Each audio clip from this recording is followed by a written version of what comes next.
friends, thespians, those who have braved the edge of this strange world and wish for more. Hello. Hi, I'm Will, and the folks over at DreadXP and at lovely Hellplace have asked me very kindly to show you Entropy, specifically the early access release as it currently stands. And I'm really psyched to do this. If you've seen my face talking about this beforehand, I was also asked to cover the demo a while back, but this is the full release build. This is what's coming out at time of recording, a few days, and I'm really excited to see what's in it. And not in a fake E3 we're excited to announce way, in a legit excitement. If you haven't had the pitch of Entropy, let me part it to you. I'm going to do the Steam page reading, getting into that like thespian mindset. We'll cover that in a second. Entropy is a tactical turn-based RPG inspired by classic JRPGs. Assemble your party of mercenaries and forge your own path towards an expedition into hell to stop the demonic incursion. Choices you make along the way will determine the fate of your world. Please clap. Look, again, if you haven't seen this has possibly one of my favorite character creation moments in any game so far. We will be playing a hungover thespian trying to regale a very bored village audience with the story of the demon lord who laid siege to the world, which is how we will decide our character class, our style, our whole shebang. And as someone whose only formal qualification is in stage and theatre performance, not a joke, that's not a bit, that is my only formal qualification. That just sings to me. Now, I also really, really enjoyed Dread Delusion. I got to play through all of that, and it was so good. This isn't Dread Delusion 2. This is a creature wholly unto itself, but like with so much of this game, it's really hard to put into words without just showing you. So I'm gonna just show you. Again, to lovely Hellplace and DreadXP, thank you for letting me have a run around in this. Were you fools to trust me with your build? Only time will tell. Okay, let's get started. Oh, and we have all of the choices now. Okay.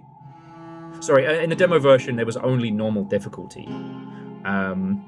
I will say, though, if the whole warband and combat stuff that you see later on kind of feels a bit intimidating, like, at least for me, I know this is a heavily biased opinion, but for me, I found the story pretty rocking, so I think you could quite happily go with easy. However, I'd still recommend normal or hard, just because a whole part of this game is that your warband grows and changes, you know. Your characters may lose limbs, they may have, horrible fates, but do they forge together and move forward? Do you lose party members and replace them? It's a little less permanent than something like Fire Emblem, where if a character dies, and if you're like me, you just reload the save. I actually stopped playing Fire Emblem on permadeath because of that, but anyway, that's a me thing. We're here for Entropy. I don't know why I said it like that.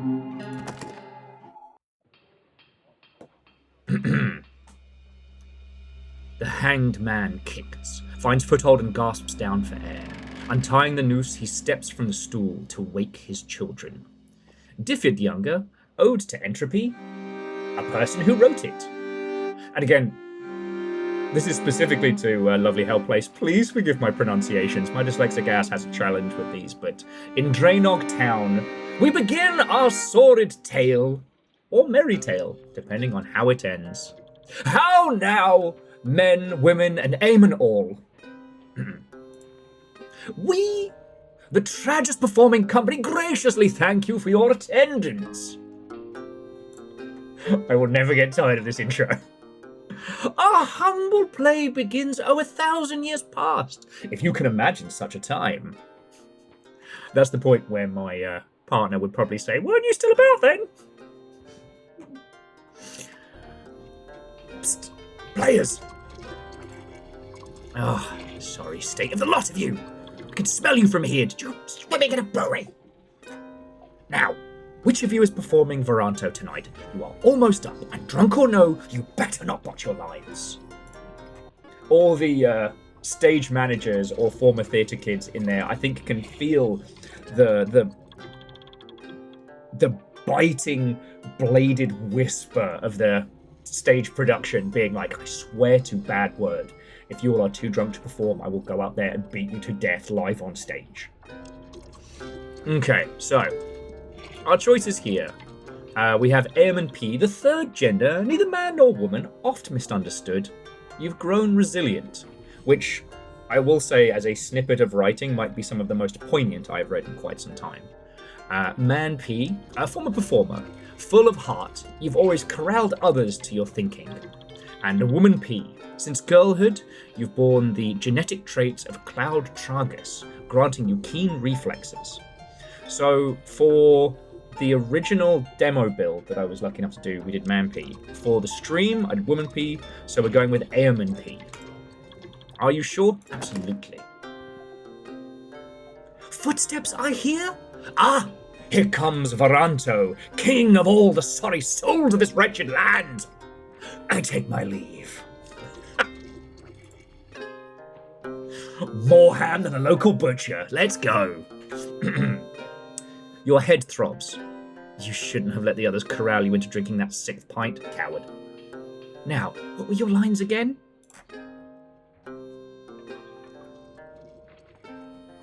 Oh, woe in Goldsmith!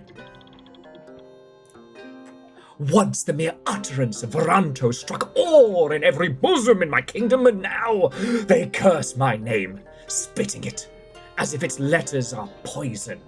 Yes, I botched my line already. It's not like I've done this 3 times. Oh, wait. But did I not rule with the finest, the noblest of virtues? Did I not rule with... Ah, shit. You think, what's the noblest, kingliest virtue? And this is where we start creating our character. And again, if you saw my other run-through of this, you've probably seen now 2 to 3 varyingly dramatical performances of this very beginning. But I don't know. Maybe I'm just a kid of Ultima. Maybe I never left that opening segment of System Shock 2. But any kind of character creation that we do within the world, rather than just picking numbers on a stat screen, will always sing to me. Did I not rule with heart, seeking only mirth from my subjects? So that's going to be a good pick for if you're going frontline fighter. Again, that'll make sense in a bit. Did I not rule with an agile mind, outwitting all who threatened us? Agility influences turn speed, hit rate, and evasion. Great if you're going to be going for back row ranged. And did I not rule with grit, so the kingdom could weather any hardships? Another great one for hardline fighter. Oh yes, and of course, sorry. Here's me butchering the information for you all, I'm so sorry. So grit is physical health and resistance. Heart is emotional resistance. Morale can play a big role in this one, and having a chain route throughout your own squad is bad. So we've done magic, and we've done... Did we do ranged? I might go for sword and board again for this one. Wait, no, did I? Dear friends, don't start drinking gin. Ruins your memory. We're going to go for grit. Grit increases slightly. So yeah, we're going to be just a tanky frontline fighter. I will admit, mayhaps my studies distracted me. Mayhaps my eyes averted. The rot set in.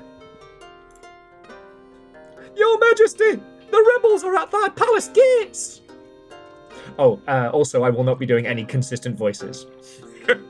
'Tis but a curse. Ah, to think a king must bear arms against his own people. Well, so be it. Squire, bring me my... Ah, damn. What weapon was it again?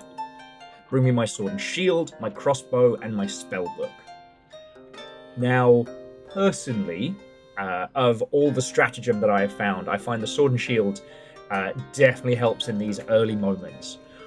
My very, very, very first trundle through it went for Spellbook off the bat, and the amount of times that I miscast and nearly blew off my own arm was quite a lot.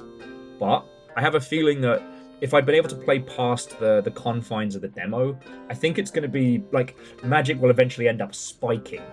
Whereas with Sword and Board, I'll be able to facilitate my other fighters. In one run, I got a rat-catching thief who used a two-handed sword, who was just, like, made out of wet tissue paper and blue sky posts for how fragile he was. That's pretty funny. But would just cleave through their front line. And there is the last, I want to say monster hunter, who is an exceptional back-range shooter once they can start hitting things. So, melee increased. Now, throw open the gates. I will greet my subjects with the manners most pertinent on this wildest of nights. Shing!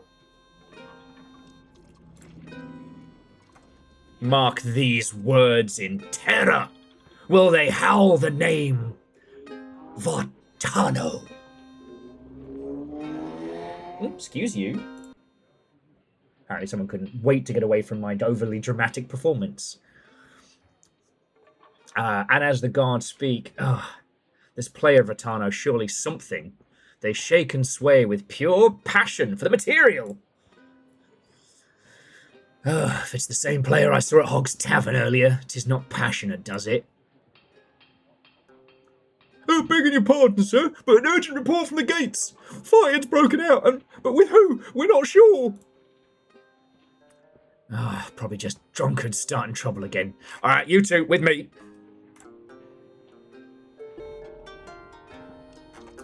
Okay, field map, Wasard to move, and E to talk to folks.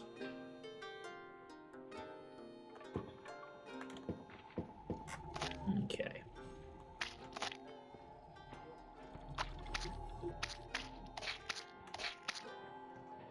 Middle mouse to rotate the camera. Alternately, left and right arrow can be used. Zoom out the scroll Y. And Q for first person mode. Note, while using this mode, enemies will pause their movement. So in case you want to just have like a little cheeky look around. I don't know if I've spoken about this on the previous video or what have you, but as a youngling, I actually grew up in a very tiny part of the UK.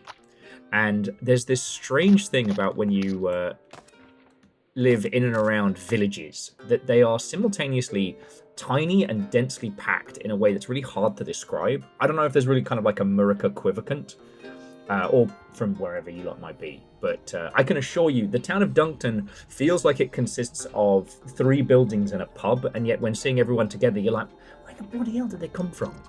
I don't know why, sorry, that just kind of made me think of it. And now, one thing I do want to point out, and I've mentioned this prior, but it is worth noting.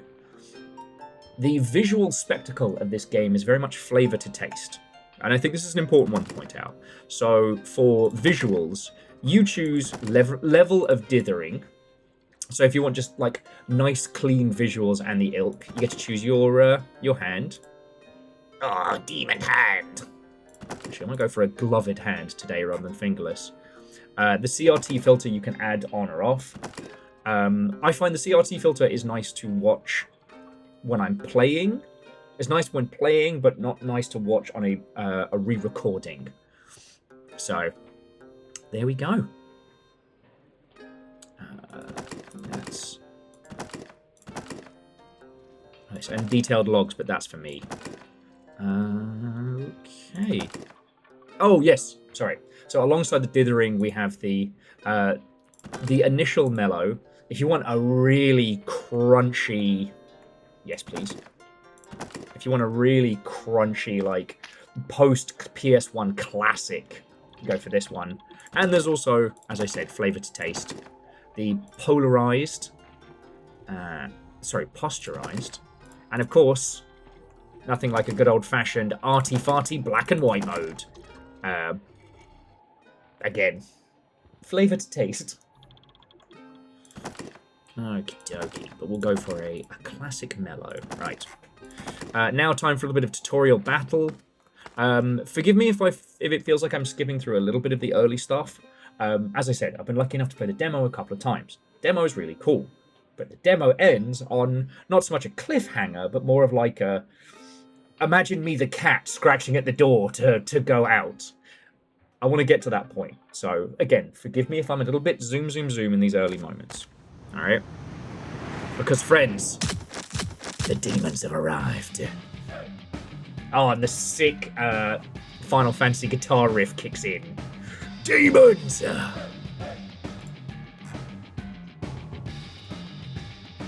This deep in the glowing isles? Impossible! Soldiers, stand firm! And you there, players! I care not if those weapons be mere props. I need every able body to me! You, he's talking about you, isn't he? On second thoughts, maybe you should have stopped at that 4th pint. I once did 12 pints in a night. That wasn't even anything. It was just a logistical challenge. Never been so bloated. Alright. We'll arrange in 2 rows. Theatre players behind us. Use ranged weapons if you have them. Soldiers, defend those in the back. Now get ready. They come.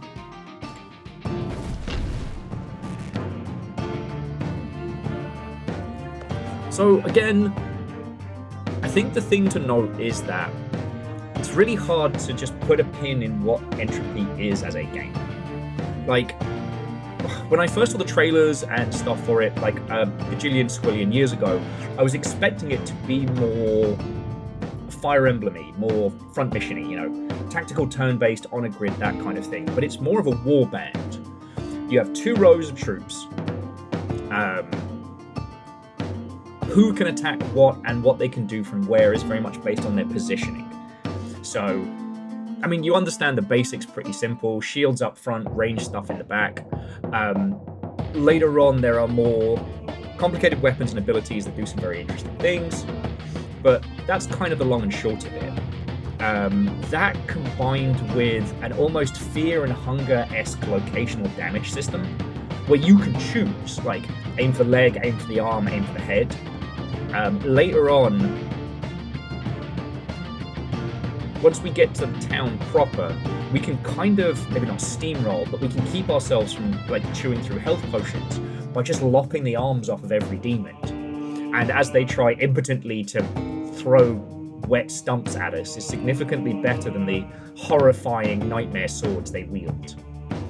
Again, it's not quite as every fight's a puzzle as Fear and Hunger, but it takes the bits of it that I really did enjoy. You know, rather than just repeatedly, like, smashing the A button, you know, select character, select attack, select person. It feels like I don't know, it feels like I'm actually planning and strategizing. But, I don't know, maybe I'm just overly keen and really enjoying myself. Okay. So, we have the Knight of Draenog, so we can attack. Oh, hang on. Do we have the ability? Okay, maybe we can get lucky with a stun strike. So, this is not a fight that one wins. This thing that looks like a nightmare from the freaking Mighty Max cartoons, an amalgamation of bodies, meat, and horror, I've never beaten.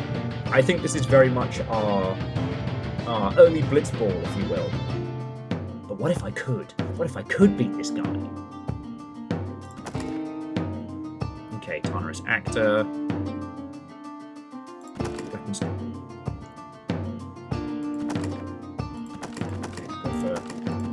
Oh, that's it. We need to...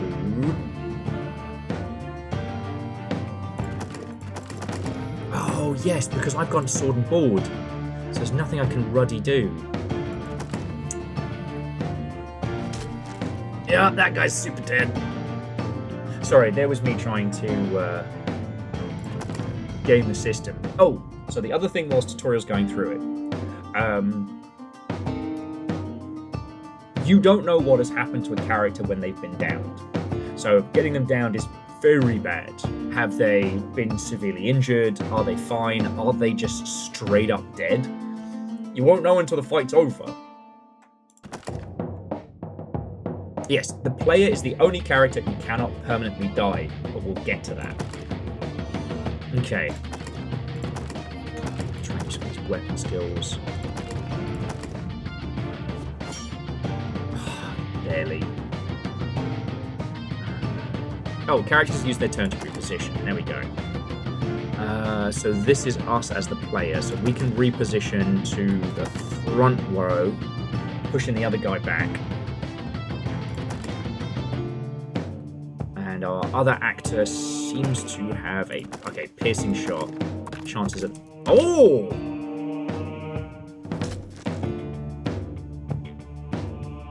You know, get a couple of shots in like that, I might be able to do it. God, this is going to be my bloody white whale, isn't it? Like the other fights, I might skim through a little bit quickly while we're talking. But if I can clear this one, then I will stand as a legend, like none other. Until the game is out properly and then like 50 people do it better than me. Because I should point out, I'm not good at games. I'm just stubborn. Okay, so weapon skill, focused strike. Come on. God, that sword is made out of paper. My bones. Oh, my bones. Oh, yes. And all of this is done through, like, dice-based systems. If you want, like, a straight-up breakdown of everything that's going down, you can have that. I'll probably have that on for some of the later, more complicated fights, but... Okay, so I hope you've got some... Come on, buddy. Would have loved that bleeding strike a little earlier. Okay, and everyone's dead. After feeling like every bone in your body was crushed, there was only the briefest of agonies before all light, sound, and sensation drained from your world. How long did you linger in darkness, in silence? A moment? An eternity? You cannot say. The sand runs thin. There is no time. The voice punctuates your silence. It is the first voice you've heard for a long time. Maybe the first voice you've ever heard. Ah, what feeble pickings are these? And the winds are weak. I'm losing sight. So be it. You'll have to do. You could have had a warrior, a hero, a legend. You got a local theatre thespian with a penchant for the overdramatic. Good luck. Oh, also, I'm a big sucker for diegetic UI stuff, and the Tartarus Company Journal, prized possession of your troop, feels like thus. I have to take it back to Cuvas, which I have not gotten to. But this is your cool little in-universe journal. Blah, blah, blah. Inventory, equipment, so on and so forth. You know the deal. Okay. Okie dokie. So, newsflash, everyone's dead. I guess you could say that that production really killed it. I guess you could say that I really slayed.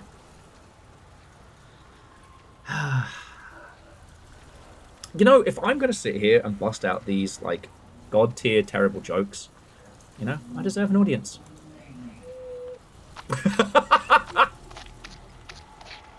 My partner is very quietly suffering in the background at the hands of these jokes. Okay. Right, there we go. Some coin. And a spot of lore. The Forlorn Grave. Here, under simple shrine to the mummer, lies a hopeless grave. In those troubled times, few can achieve a place in a soul garden when they pass. But in fear of dark death, their families bury them with the old rituals all the same. Now, if you did already play through Dread Delusion, if you already are familiar with lovely Hellplace and their style of writing and world building, forgive me, I don't mean to sound patronizing in this. I just, shouldn't we find a bloody friend round here?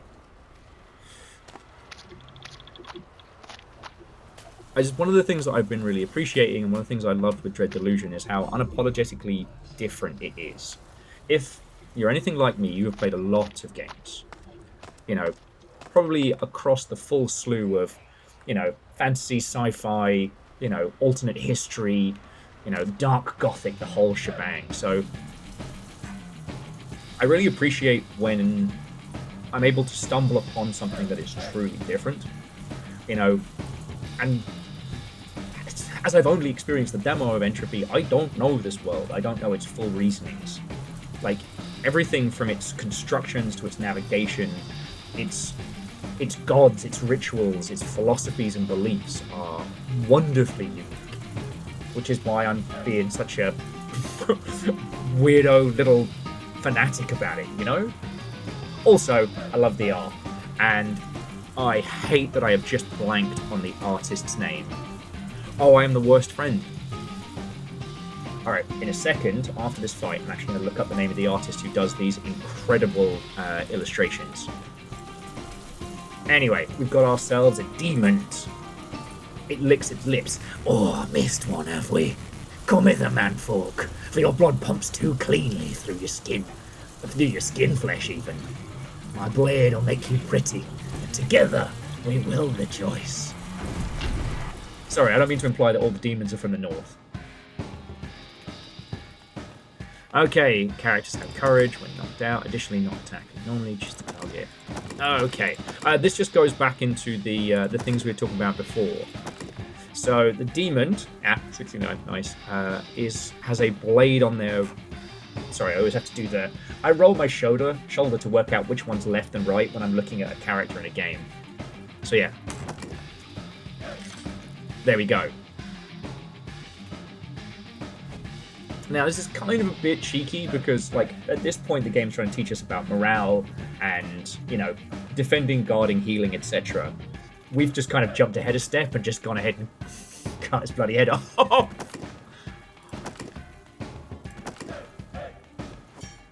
You know what? That was a bit cocky of me. So, the other thing being is that the character... the enemy character will initially try and hit you with their main weapon, even if you've cut it off first. After that, they just try and, for lack of a better term, stump thump you. And I am sorry if I just added the term stump thump to your vocabulary. Okay. But yeah, jumping back. Ooh, took his eye out. I really, really fell in love with Dread Delusion's world. And I've talked about it at, almost exhaustible length. That, at least for me personally... Did we level? Did we level, or did I just imagine that? No, we did level, okay. Nope, we didn't. Just have a star. Okay, I'm gonna shush my butt. Consider my butt shushed. Anyway, I absolutely adored Morrowind when I got the chance to play it. It was actually weirdly during a time in my life where I didn't have a PC, so I didn't get to play Morrowind until the Xbox version. No joke. But I had the version with the map, and it was at a time in my life where I didn't have access to internet, so I pored over it. I made notes. I had several characters that kind of ended in ridiculousness. One character I got so lost they became just a professional assassin. Anyway, but the thing about Morrowind that sung to me was how different it was from your standard issue post-Tolkien fantasy. All this black. Fuck or demon. Man. I'm gonna say it. This guy was my Onion Knight, and I wish he'd live. Folk. I can't even be mean to him. Ah! Chenock's merciful. Ah, I recognise that voice. You were the performers, weren't you? Prithee! He suddenly coughs, loudly and slowly, blood dribbling down his chin. Prithee, would you heed the last requests of a Cloud Draenor Knight? What do you need? Alas, our semaphore tower was the first to fall to the demons, before alarm could be raised. There's an inn over yonder, about a day's work thereabouts. It's got its own semaphore tower, the next in chain to Cuvas. We must make sure they sent message this was a demon assault. Mayhaps the word has got to him already, but I met the old man who operates the tower, and he's a fool. I'd wager he reported only foul weather. Okay, I'll get going. He smiles weakly. Aye, make our grandams proud. Aye. Here, take my mace. I've not the strength to swing it anyway. This shattered sword will have to do. Oh, it's a rusty mace. Now leave me to my fate. I won't see my ancestors, but I've done them proud. Okay, good. It's alright. Get that mace going, because that will save our arse. But yeah, playing Morrowind with just okay, we get it. You're dying. Don't make it all about you, buddy. I've got Morrowind to talk about. Sorry. But yeah, being able to just like fully dive into Morrowind with all its glory was fucking grand. And it was a long time before I feel like I had that same experience again of a world I didn't immediately know everything in terms of its fantasy, in terms of its, you know, its lore, its universe, and its gods. Alright. Oh, that's the other thing this game lets you do. I thought I could trick this walking pair of lungs. If they see you first and aggro and attack you, they get first turn advantage. If you sneak up on them, you get first turn advantage, which you don't need me to tell you is very powerful. Now it's time to crush his bronchioli with a mace. But yeah, like I said, the next time I got that real feeling of being in a fantasy world where I didn't immediately know everything off the bat was Red Delusion. And it's fucking great. You know, I've had a similar vibe from this. And you've got... Okay, if this is your first time seeing this game, you don't even know about the cat. You don't even know about the cat.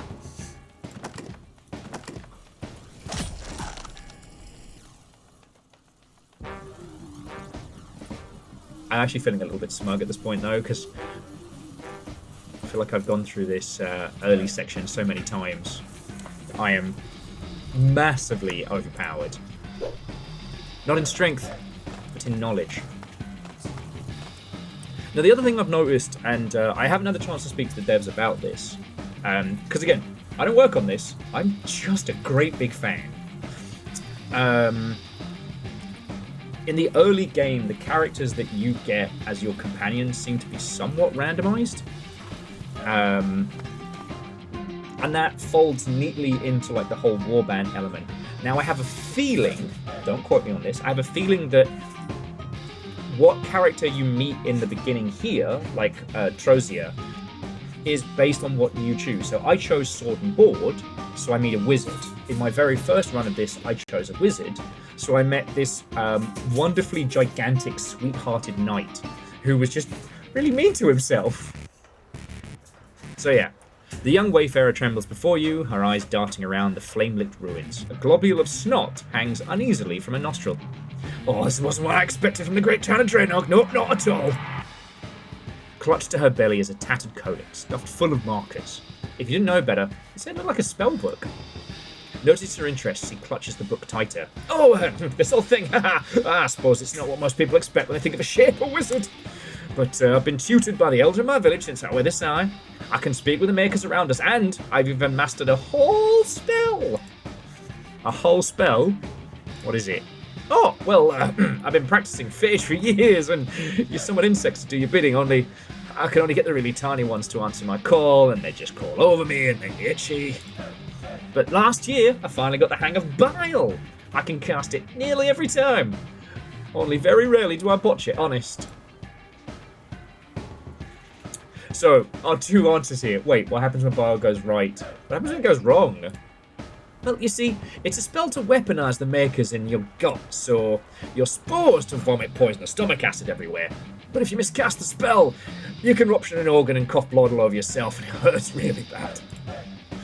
A surge of flame bursts from a pile of wreckage nearby, causing you both to cower before the searing heat. Ah, look, we should really get out of here. Can I tag along with you? Two's better than one. Terzia has ended parties. She beams a smile, revealing a few missing teeth. Oh, me too. Oh, make us be praised. I'm Terzia, by the way. Just get out of here. Okay. I know it doesn't seem like it's important now, but formation is very, very important.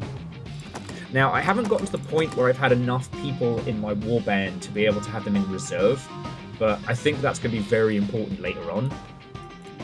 Wait, there we go. So this way, Tozer will be protected so long as we're standing. And at least last time I got the chance to run around with this, those backline wizards are worth their weight in gold after they're given the chance to kind of get their little sea legs under them. Okay. Yeah, utmost importance to recruit new party members and the ilk. So we've got this little double fight here. Okay, grab this stuff first. And a simple leather hat. As I said, I haven't really had the chance to dive into the magic system fully. Yes, I am going to wear the sweet hat. But it does seem like the different schools of magic are nice and varied as well. We're not just dealing with the whole like fire magic, ass magic, disgruntled employee magic. You know, I don't know where I came with that last one, but oh, look over there! It's one of them demons. Makers, don't they look creepy? It's not quite like a corpse, but like a body remaking itself. That one has armor on. Try casting a spell, poison it. Okay, yeah. This just goes back to the thing we were talking about earlier. So, like, with the walking lungs, I can break the bronchioli, which makes it pretty ineffective. And Tozer can poison the armored enemies. So we can do magic. Currently, Tozer's only got Bile. Cast on that. Needs an 18. Nice.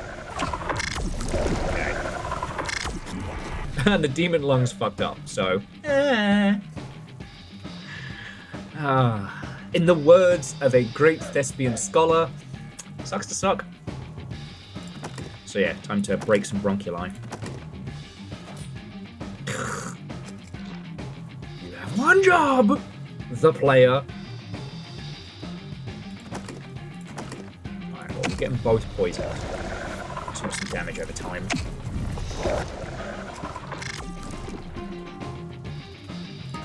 Might just be able to crush demon lungs now. There we go. Okay.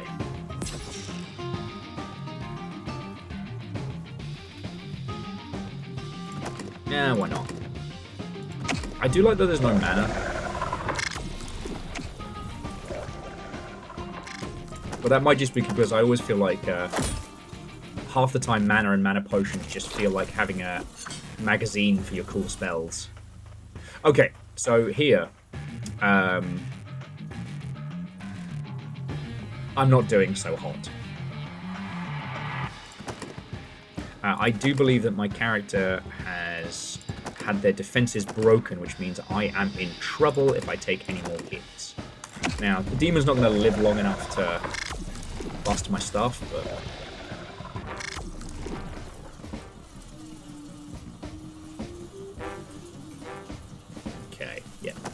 Money received.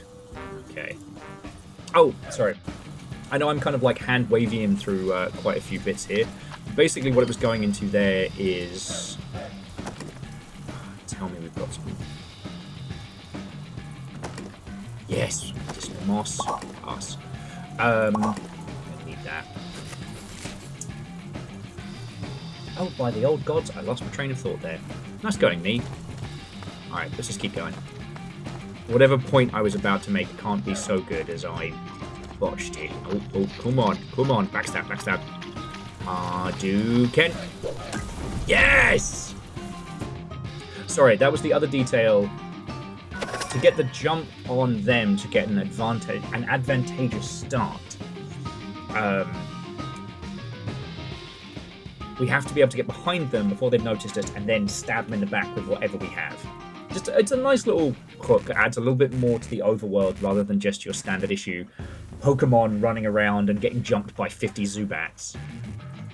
God, it's been decades. I'm still haunted by that bloody tunnel. Alright, it's boiling time!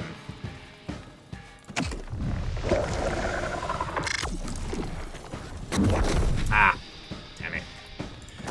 Unfortunately, miscasting as a mage does end up giving us problems.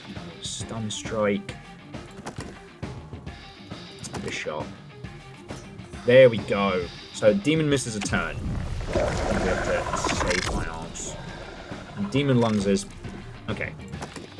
So demon lungs is done. Hardened armor, which is going to slow this down significantly.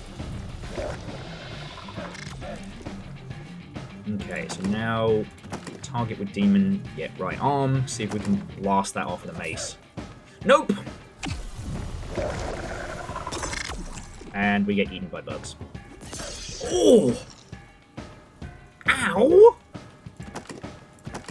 Okay, demon boy's gotta go.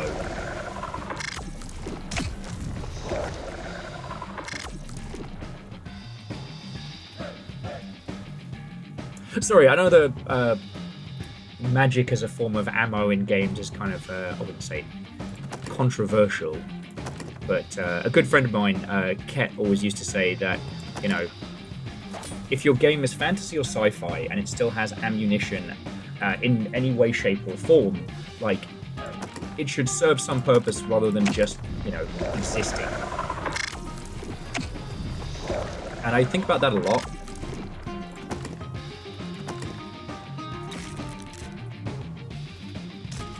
There we go. Poison finished him off. That's not really a comment on anything specific. We had long, whimsical conversations about the munition systems in, like, Destiny and things like that. Like, why does Destiny as a game have ammo? Like, and what does it add? Ah, okay. Militia Spear. Feckin' awesome. Now, if I remember correctly, the spear can be given to a melee unit and allow you to stab from the back line. Ah. No. No, don't stab me. Don't stab me. Bad skeleton. Oh no. No. Ah, wrong way. Wrong way. Don't like him. Bad skeleton. Alright, let's see if our rat catcher is here. Alright, you getting out of here? Come on, let's make a break for it. Sure, let's go. Oh, Zarya. We get into a fight with the demons. Let's just try to run, okay? Okay, let's bring this up. So what's Zarya? What's your deal? Okay, Zarya is just another frontline fighter. Huh. That's a good point. I don't actually know if dual wielding does anything. Let's find out together. Now, with Zarya not being a named character, that does mean that they are quite likely to be absolutely murderated, so we've got to be a little careful. Oh, okay, but that's good. Much like any of us that grew up in poor households, Zarya's getting hand-me-downs. Okay, equipment for us. Change the rusty armor for the soldier armor. Reduces speed and evasion, but means we can just live. And rusty armor for Zarya. Kind of annoyed. You know what? Actually, as much as I like the idea of trying to work out if dual wielding does anything in this build, let's go for spear sweep, because I'm getting cocky. I've noticed. Maybe you have as well.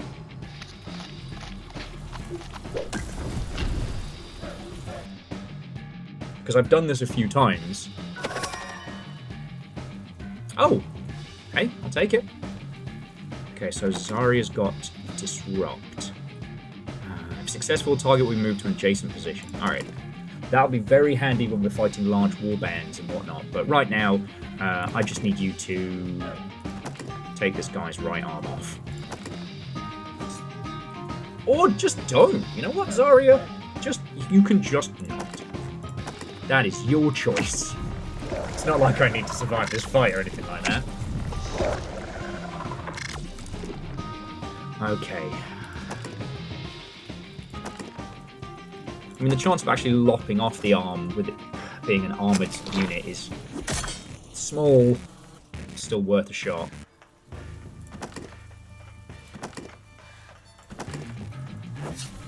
Thank you. But yeah, this one's coming down to Poser.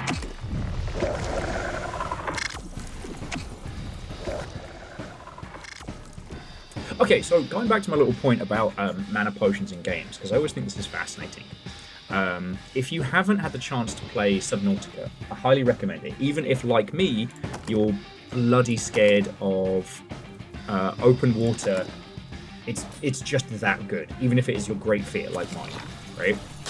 And one of the things I find really interesting is that in the early game, the food and water mechanics are very prevalent. And what they do is they stop you from getting in over your head. Like, early on in Subnautica, you are managing your water, you are managing your food supplies, and the whole shebang, which usually involves eating like 1 million peepers and bladderfish, which is cool. It means that you can't just swim out into waters that you are not prepared, because you'll die of thirst and hunger before then. You know? In a lot of games, mana as a resource to manage basically stops you from ruffle stomping easy enemies, you know. Obviously coming from like the old style D&D and the Ilk and things like that, you know, spell slots and stuff like that, they work by basically stopping you from busting out your best stuff. Okay, order size. There's no game over in Entropy, but your mercenaries can die permanently, so watch your step. Okay.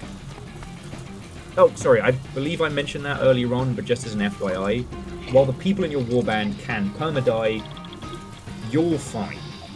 So, if your entire team gets wiped out, you can go recruit some new homies and try again. Now, obviously, with me being an exceptional video gamer, I've never had such a thing happen. I knew I could get a laugh out of you. Bonio is not as impressive. Okay, actually, before we get into this next boss fight, I do need to show you that my darling other half did this, because I have been thoroughly enjoying Entropy. So much so because you start out as an actor, and it's Will's Theatre presents A Midsummer's Bonio, and there's me punching a skeleton in the gob. Oh, the skull's on a pillow, and I'm like, well, wherefore art thou, Bonio? Ah, okay. Spoiler, this is Bonio, if you haven't met him. Lord Calcium Bonio, you've seen him in a bunch of like movies and, you know, TV shows and video games. Most of the time when you see a skeleton, especially a famous skeleton, that was Bonio. He didn't get cast as Withers in Baldur's Gate 3, and we're not allowed to talk about that because he gets so grumpy. Anyway, back to the game. Okay. Oh, but I was bringing that up for a reason. How am I doing that? I'm not doing good. Okay. Inventory. Moss. Okay. Now comes our first quasi-boss fight. We're still very much in the paddling pool here, but doesn't mean it's easy. Okay. And this is the mysterious figure. God.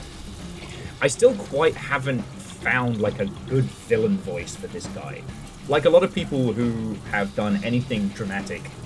By the way, I would never describe myself as an actor. I don't really have that skill. I am a loud dingus with no stage fright. But like anyone who's done anything performance-wise, I want to play a villain. Oh, I want to play a villain. And I don't know, like, I think it is heavily implied that this is the Vartuno of your come back for vengeance. But also maybe not. Like, I don't know. Anyway, an imposing stranger in charcoal black armor approaches you. In the flicker of flame, you struggle to make out the figure when his booming voice pins you to the ground. What's this? A rodent scurrying from the flames? Ah, you recognize this one. Ah, you performed a play earlier this eve. We watched and listened from beyond the walls. We are not so dissimilar, for my kind know how to strut and fret on a stage. The figure gestures to the surrounding carnage. Could you call this a performance of our own? Pray tell, do you like it? I'm nothing like you, demon. Can't we work something out? If this is a performance, the playwright's an arse. Of all the lines in this early going, I always have to go for this one. Oh, I couldn't agree more. All sound and fury, signifying nothing. Just as we like it.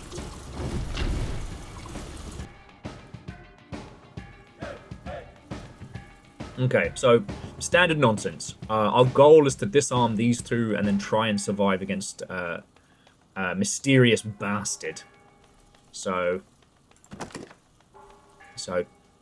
you two get one demon each to disarm. Boosh! Zarya earning that hand-me-down armor immediately. And Tozer, you're going to just be poisoning mysterious figure. He's got a gun now? Bastard.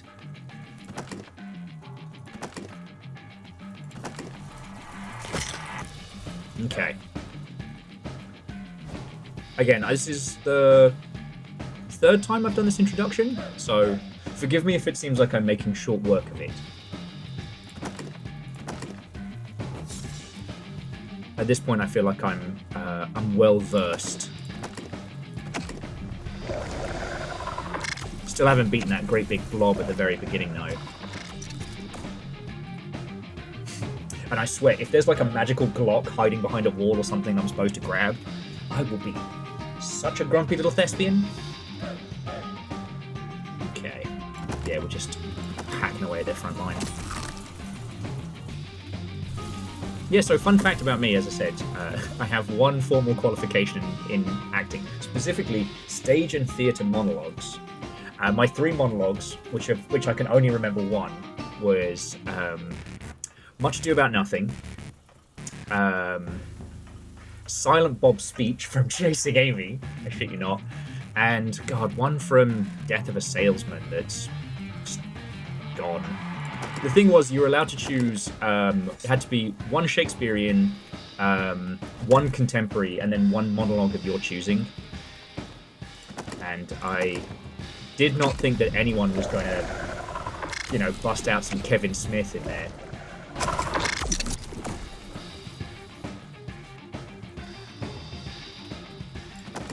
So, there we go. That's a will fact. Kind of apropos of nothing.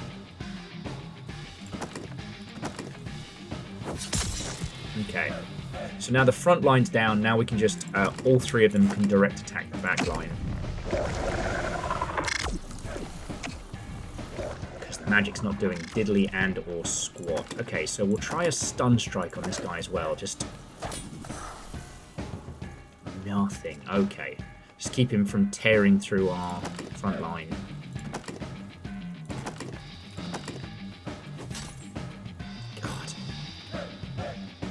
Tozer's not doing good. She got shot and I wasn't looking. There we go. Anyway, I don't think that's the last we've seen of Mr. Mysterious Armor, but I don't know. It's always difficult. Oh, so this is the end. Out, out, brief candle. But hey, I also could be extremely wrong. Maybe he is super dead as a doornail and we don't have to worry. But I don't know. My villain sense is tingling on that one. Okay. Make sure there's nothing we've missed.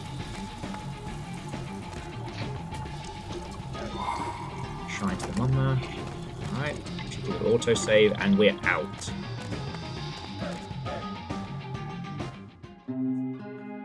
Okay. So I'm trying to think what we need to do. We have to go through the ghostly forest. Oh, sorry. This is the world map. You may explore freely, though be aware that you may be attacked. As you are surely aware, all compasses point Tourmaline. Of course, everyone knows everything points Tourmaline.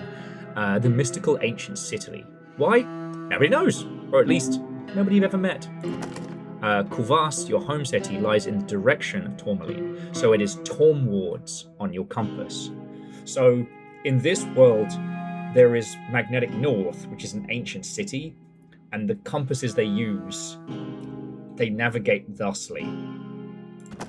However, the road to Cuvas weaves uneasily through these gloaming isles, and you'll have to follow it Torm west, that is, west of Tourmaline, at least for now. So here's what I'll say. If you are watching this and you have made it this far in, there are a bunch of things that you can explore and that you can see in these varying regions. Alright? When I play this properly for myself, I will be exploring all of these. So, yeah. We also have your typical kind of camping excursion out here where we can heal our stuff. I do want to see if there's anything different. So, alright, we're going to pop to the Crooked Tree very briefly, but what I'm saying is that if/when you pick up Entropy for yourself, do explore all of these regions properly. We're not going to do the monster capture, we're not going to talk to the strange ghosts that lurks between sleep and awake, but you've got to come meet the cat. Okay, and it gives us some campfire. Now, this is Lanark. I do not know what Lanark would sound like. I'd like to think that they would have like a soft Spanish accent almost, but anyway. The man looks at you with tired eyes. Some foreign creature stirs within his clothing. You think it might be a kind of rat. He's got a cat in his armor! I will not attempt a soft Spanish accent, as it may border on offensive. But just try and imagine that. Well met, travellers. You may call me Lanark. These roads are seldom trod by small groups, and you should be on your guard. You don't seem bothered yourself. He grimaces. I've seen my fair share of battles. Don't concern yourself with my safety, stranger. He looks you up and down and sighs. You don't look exactly prepared to face the perils of the road. Pray tell, what's your profession? Okay, theatre troupe, last left alive. Okay, so from here, Lanark is very good at setting you up for success. Lanark will give you both narrative and mechanical advice that is very useful. There's a lot to banter with here, so if you ask for his prowess in battle and directions, he will give you loads of advice. Highly worth talking to him. However, much like a child excited to open their present on Christmas morning, I want to get to the new stuff! So, for example, no matter what we try, we will not be able to get through the gates. See, that huge towering structure over there, I believe, is Cuvas. Or at least something similar. However, we can't go that way. Or is that the rich people's city? I forget. And if we wished to get hella strong, so we have the pub here, which we will need to visit. Now, from the pub, we get the option to head up here to the bandit camp on the hill, clean them out. Now, if you choose to play this, I highly recommend doing both. We are going to pop into the pub very quickly, but there might be a little bit of skippity on the Bantermancy. Like, we won't be going to this little camp here. Once we're all set up with some extra players to help us on our road, we're going to head straight for the Gloaming Woods. Which is a little bit risky, I will admit, but the end of the Gloaming Woods is predominantly where the demo ended. Now that I've finally got my grubby little thespian hands on the early access build, I want to get to the new stuff. Now, the reason we absolutely have to stop into the pub is this person, who is fascinating. Long story short, Selgar here is the last creature hunter. I will get the correct term in just a second. His dad slew the last monster that his lineage hunts. So he is adrift. He is a monster hunter with no monsters to hunt. His family, his heritage, his very raison d'etre is around hunting a kind of monster that is completely extinct. But maybe, I don't know, call it nerd's intuition or what have you. I have a feeling that perhaps one last creature stalks these lands. I don't know that. Again, the thing I was going to say earlier is I am a very, very big fan of lovely Hellplace's work. And while I've been lucky enough to meet some of the folks who've worked on Dread Delusion and this, I don't talk to them on the regs. I don't know what's going into this game. I don't know where it's going to go. And that is very much on purpose. All right? So if I say, oh, I think there might be a thing later, I'm not playing hinty potatoes. A very common game in the UK. You might not know that. I wonder if I could convince people that hinty potatoes is a real thing. Be the drop bear of village games. Anyway, yeah. Say, tally-ho, wayfarer. Dost thou come from Draenor, perchance? Yes, and the place smoulders in ruin. They gulp. So the rumours are true. I had sought to travel there, for I had heard talk of demon sightings, and I'm a hunter by trade. They call me Selgar. I'm technically Stragori. I like Stragori. I don't know if that's correct, but I like the sound of it. A Stragori hunter. Only, since the mythical beasts are long extinct in these lands, other prey must suffice. But mostly rodents, if I'm honest. Okay.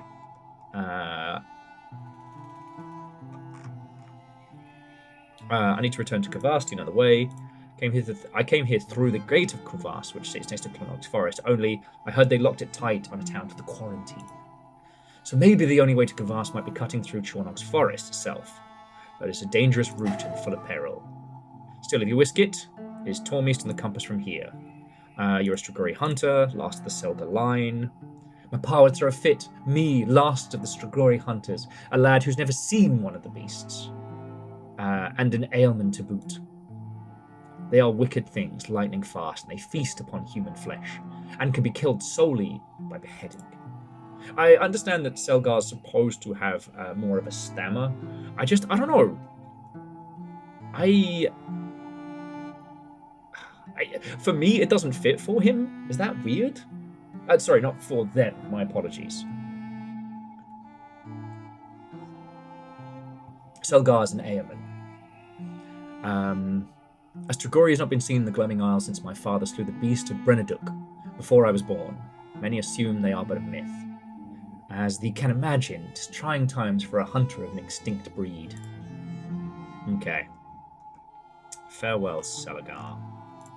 Wait, before thee departs, would they consider taking me on their travels? I am destitute, but as long as I can stake my share of coin, like any merc, I will lend thy sword to thine entourage. Absolutely. Sure. Now, Selgar is a great backline gunner. And there have been, especially when fighting the armored bandits, Selgar has basically saved my behind. He's got the malicious crossbow and the hunter's grass. I don't think I've got anything else. He is incredibly useful. And again, friends, I really, really hope that if you get the chance to play this for yourself, just soak in this world. We're kind of skipping a few little bits that I wouldn't usually. We're not going to follow the quest to have the signal tower turn on. Because basically you have to bully the drunk who operates it. They essentially work like Gondor's beacons of communication. Different configurations of the 6 boards, up, down, or otherwise, allow them to communicate information from town to town. When our town of Draenor or what have you got attacked, they never got the chance to let off a signal, and the guy here is a complete idiot, so he hasn't set it off. But these 3 guys here, tormenting a dismembered but still writhing demon tied to a tree. And party reform points. There we go. Okay. These are very useful. This is where we'll be able to swap out reserves and the ilk. God. And we need to make sure the Selagar's not in the front lines. He's not built for frontline. I guess that's why I didn't see Selagar with a stammer. Selagar strikes me as a person, born into an affluent family, but with impossible expectations. I do not imagine it a happy childhood. But they are exceedingly useful. Hopefully, I'll be able to get an extra mercenary as well. Oh, sorry. So the blind bat inn, like many inns across the land, we can use this place as a cheeky heal, and possibly for restoration of limb and otherwise. But I want to look at this. Okay. So, as I mentioned earlier, Dread Delusion is a great game. But as I also mentioned earlier, Entropy is a warband game, more than just a traditional emulation of a JRPG of yore. And the warband elements kind of comes into this. You hire these mercenaries, and each of them takes a cut of coin of any rewards you get from winning a fight. What mercenaries you have access to rotates and changes. I believe they're procedurally generated, but you have to ask the devs on that one. The more experienced they are and the more exceptional their equipment at the beginning, the more expensive they are. So here's Shears, mercenary through and through, happy to lend you her blade for a share of the loot. Carries a militia crossbow and mercenary armor. So Shears here will be pretty much good to go. Ladia's not had such a good time. But it looks like they are very skilled in battle. Versed in the arcane arts and seasoned for battle and light-footed. Full armor, admittedly a rusty sword, but a shield and brigand armor in full. Bronn here, again, rusty sword, militia shield, brigand armor, and versed in the arcane arts. Okay, layoff here is slightly more within our price range. We might not be able to hire anyone without extra cash, but again, I'm desperate to get to the new stuff, so the brigands will have to wait for a more adventurous hero than I. A noble of minor, Claude, Leof is accustomed to a higher standard of living than mere bondsfolk. Sharp eye and a crossbow, so great for a back line. However, suffering from a severed left leg, which is bad. Oh, here we go, Oswind. Sharp eye and seasoned in battle and light-footed. Suffering from a severed right arm. So we can afford to hire Oswin, a noble of minor claws. We just have to find them equipment. So yeah. I believe in you, Oswin, even if you're missing an arm.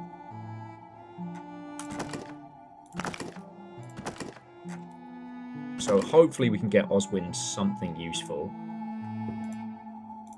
And I believe I've waived your fee. You're welcome to stay as long as you need. Okay. Okay. Very much appreciated. Now, I do believe that with Oswin, if we can get them to a doctor or physician of some description. Actually, let's check stats of Oswind real quick. Okay. Yeah, so Oswind is great for ranged. If we can get another crossbow or another ranged weapon, will be golden. Ah! Oi! You there! The old soldier slams down his pint and fixes you with a penetrating stare from his one good eye. Pretend not to have heard him. No! Can't fool me so easily, newcomer! You can hear me loud and clear. Now, see here. You look like you've been travelling the roads. Tell me, Have you been accosted by those damn gloaming gits? That's the band of brigands atop the hill. Yes. Ah, I knew it. Sods defile the name of our gloaming isles with their petulant moniker. But that's not why I hate them. Well, not just why. Those bastards, they stole my pipe. That thing was passed down from my father, who kept it with him all through the Third Demon Crusade. He said puffing on that thing was all that kept him sane, amid the horrors. Now, I've got a purse of coin for anyone who can get it back for me. Let's see what I can do. That's the spirit. The campers atop the cliffs, about a day's eye behind the blind bat inn. Gives you a brief nod and returns to his pint, seemingly done with the conversation. God darn it.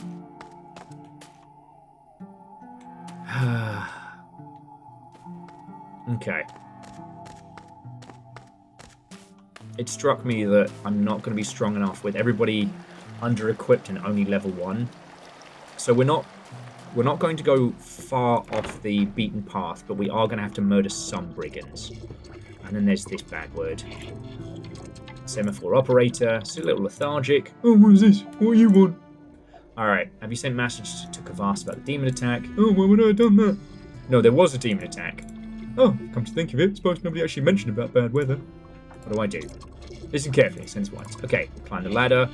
Okay, left, right, left. Spit on the eye, give it a yank. Left, right, left, spit, yank. Got it. Which is a thing I've now said multiple times in my life. And only ever about this game. Okay, try to operate it. Left, right, left, spit. Pull the levers and free the mechanism to life above you.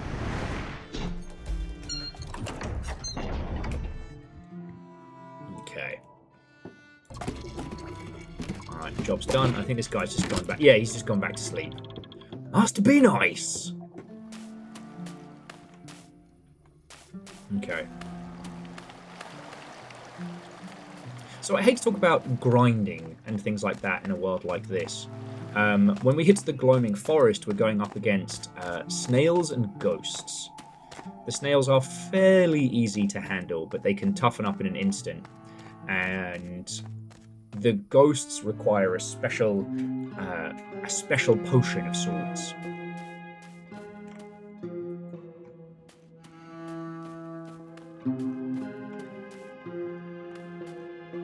Yeah, so that's... sorry, Shornag's Forest, not the Gloaming Forest, I know. This little area is fascinating. You get to partake in a monster hunt. And also, like, again, if you're sitting and watching this, it's probably because you're trying to decide if Entropy is going to be right for you. And if you do decide to play it, I don't know, I kind of like leaving a few things for you all to discover and find for yourself. And I want to get to the new stuff. Okay, let's be honest. I want to get to the new stuff. I want to open my presents. Do your worst, you get.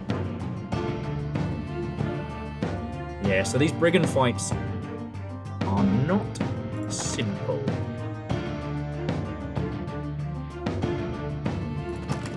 Oh, of course, because Oswin can't do anything yet. Alright, Zarya. Target... Oh, that's why the brigands have two weapons. There's no dual wield. But if your arm gets severed, they can still use the other one. Alright. So, okay. So, back this up. So, weapon skill, disrupt.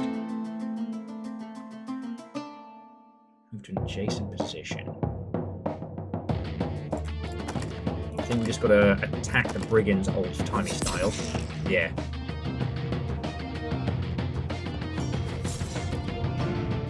No? Okay, it does dual wield and it does get 2 hits. That is, as they say in the biz, a heckin' bullshit. Okay, piercing shot on the brigand. Yes! Like I said, Celagar has been a lifesaver. These guys can't hit for heck. So, I'm going to take out their ranged on their back row with our ranged on our back row. Don't worry about it.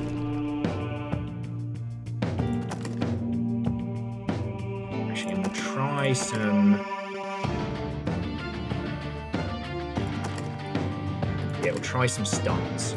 Fuck. It would have been great if that had worked.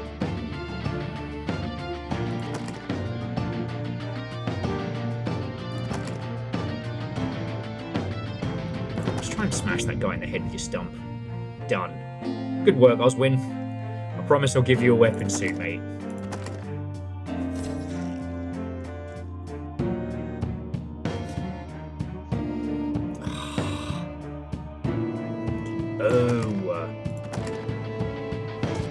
Okay, that disruption is pretty powerful. I've got to start using that.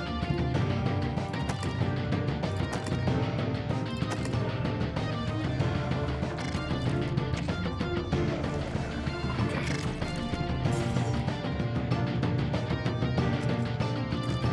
Hopefully poor Oswin doesn't die before I can get him a bloody weapon.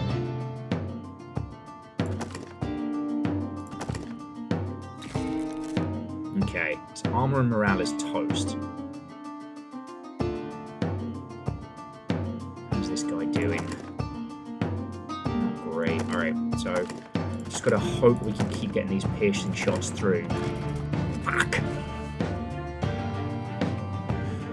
Okay, so now we've got to reposition Zarya, and that cost us a whole ass fucking turn. You can have some magical healing moss, I guess. Oh, my life.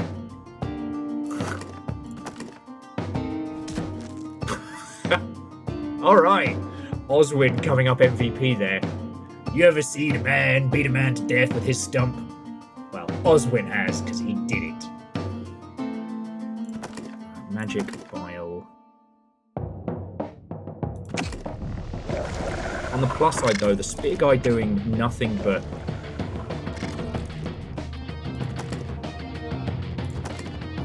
I'm just going to straight up cleave this guy. The old-fashioned way. The back row guy just doing redirects does kind of work well for us. Ow! Son of a bad bird!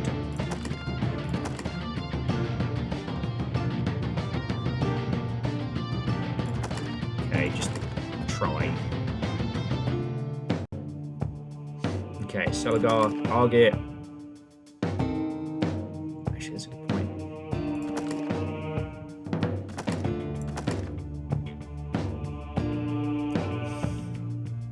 Now, I need... Okay.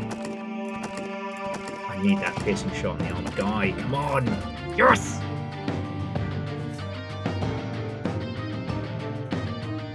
Okay, magic, vial... Everybody poisoned. Okay. And a miscast.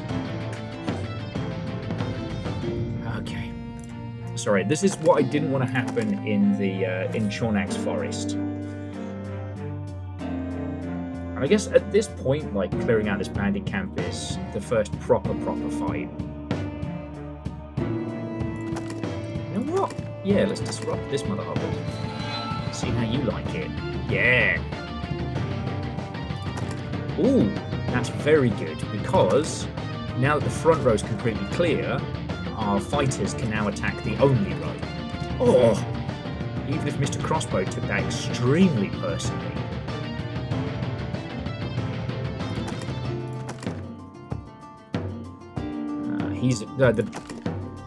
The armoured brigand's about to die of poison, so let's miscast and hurt ourselves. Love it. So good.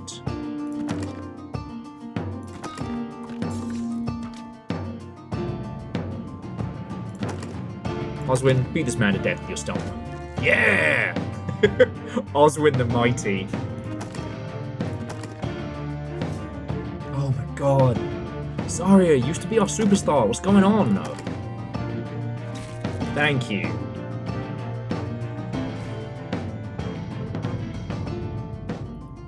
Oh, you son of a bad word. You absolute son of a bad word. The armored guy found a magical stash of feel betterness and is now feeling better, which should be illegal. Oh, it's fine when we heal, by the way, just so long as we're all on the same page. I swear by the old gods, Tozier, if you make yourself throw up again. Alright, just go for some nice, easy stabs. Okay, weapon skill, piercing shot, Brigand B, and just hope. Nope, hoping is apparently not a strong skill. Okay, maybe we can stun this guy. Ah, wonderful. So he loses a turn. Alright. You know what, Oswin? You're fighting with very little going on, and I appreciate it.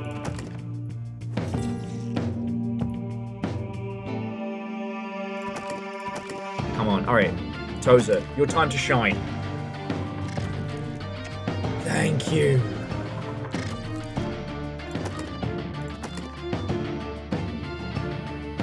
Okay. Oswin can't really do much.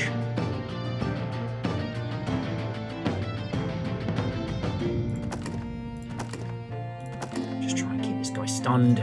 Nope, of course. Weapon skill, piercing shot. Kill this man. Yes! The Brigand has fully healed. Ugh, by the old gods.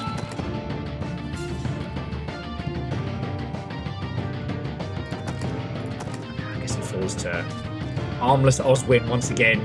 Save the day. Okay, okay.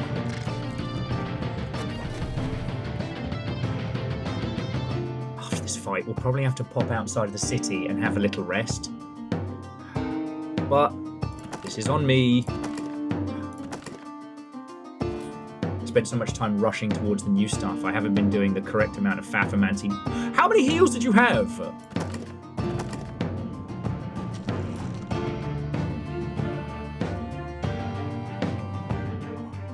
He's just healing through. Okay. Stab this man in the eye. Thank you, Zarya. Magic, wild, brigand. Poison this man. Okay. Okay. His armor is broken. His morale wavers. Now, this man in his stupid face. I wanted to say something far harsher there. Apparently, the brigand has found himself a little army of healing potions.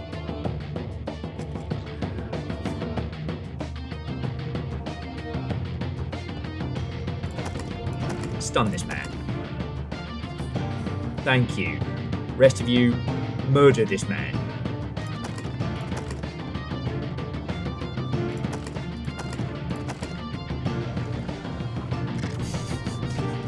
Thank you. There we go. There's a team for the ages. Okay. Oh, not quite enough to level. Okay, so I'm going to be a little bit cheeky. But also, it means I get to show you all the camping. Okay, so... I don't know how to do this. Inventory... Ah, here we go. We also picked up a rusty sword. So that Oswin... There we go. God, I don't have any spare armor either. Okay. Inventory, campfire, there we go. So, give everybody a nice chance to heal up. Greetings again, Wayfarer. You're a Strigoi hunter, last of my line. Par would throw a fit, me, the last of the hunters. I believe... Okay, farewell. I believe that is a bit of a rehash of... I shouldn't say rehash, my apologies. But that's what we covered over at the inn, in case you missed it. As I said, I don't mean to speed through this. It's just... I'm desperate to get to the good stuff. Okay, so the first round of the Brigands is toast. If we can time this right and get the jump on these guys. Yeah! With advantage. Okay, same again, except for this time, they do not have Brigand A, right arm. Sir, use the sword! I swear by the old gods. Okay, so weapon skill, disrupt. So we'll disrupt their armored brigand. So we can poison him and shoot him, but he can't do diddly. So we can use Stelagar's piercing shot. Okay, not great, but he's now going to have to waste his turn getting back into position. We're essentially going to do to the armored brigand what they did to us in that last fight. Okay. Let's break this guy's arm.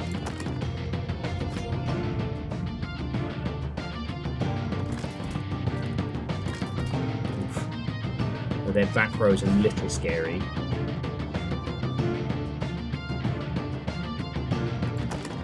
Offhand jab. Okay, much better. So, I guess because Oswin's right arm was their dominant arm, because they've lost it, an offhand attack is all they can do at the moment. And try and get that guy like a pistol or a crossbow or something. Okay, Zarya, we need you to be target. Arm. There we go. Alright, now we don't have to worry about him so much. Magic, Vile, Brigand D. Brigand D's nuts. Sorry. It's actually part of my contract with Lovely Hellplace and Dread XP that I had to put in at least one Brigand D's nuts joke in. It was weird that they specified that. It was so strange. Actually, I should say, they have not told me to talk about anything, to say anything. I am under no clause as to what I say, highlight, or bring forth in this. This is just me being keen. Oh my god, are you bleeding, Oswin? Stab that man. Okay. Actually, I think we're just going to bully Brigand D. It's nuts. So, hang on, we want weapon skill, piercing shot, and then... I mean, it's a hard shot, but it's worth trying. Ow!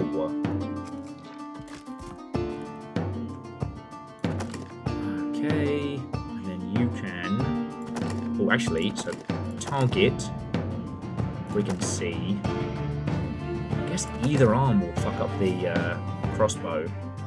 So that could be pretty good. Offhand jab, Brigand D. Okay. I'm not entirely sure whether Oswin there hit a critical with the blade or the stump. I'm not sure what a critical stump hit looks like. If you want to visualize that one, that's up to you. Okay.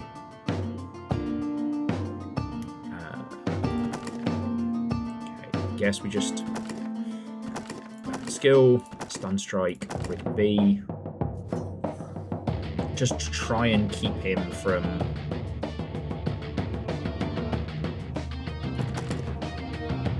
There we go. Try and keep the armored guy from recovering enough to wreck our front line.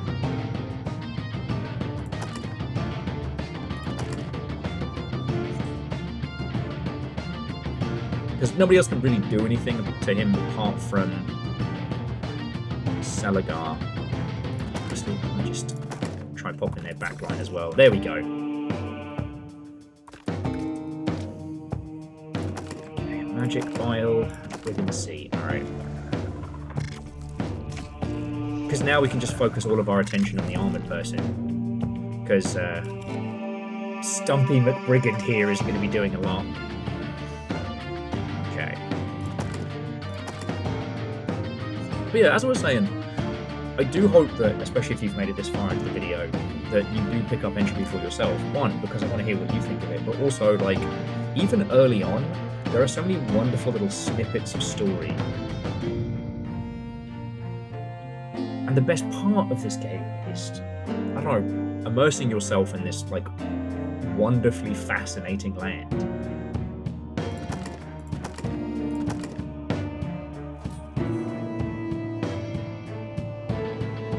Okay.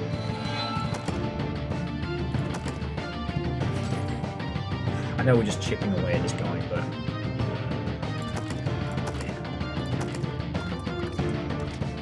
Oh, good shot. Seligar's armor piercing is pretty much what I'm relying on right now. And maybe a crit from Tosia's magic. Okay, this is going well. Oswin's not bleeding anymore.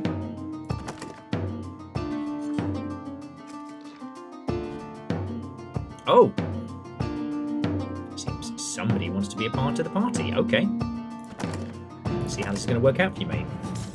Bad. It worked out bad for you. Okay, stun strike. Just keep this guy stun locked. Nope. Apparently not what we're doing today. Okay.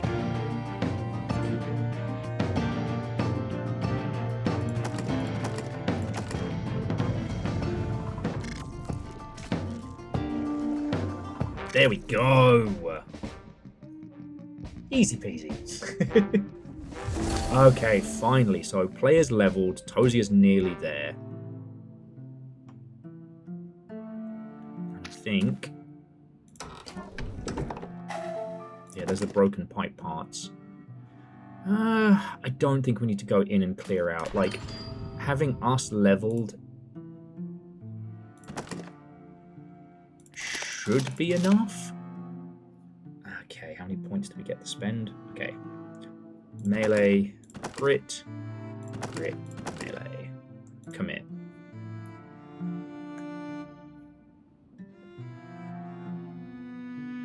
Okay, well, at least this way we can get a few bob from handing in the pipe. We're a little bit tougher. And that should set us up nicely. Because Tosia will level the next fight we have from when we hit into the Chernic Forest. We can pretty much beeline, because I think I remember where we need to go from there. And then we get the new stuff.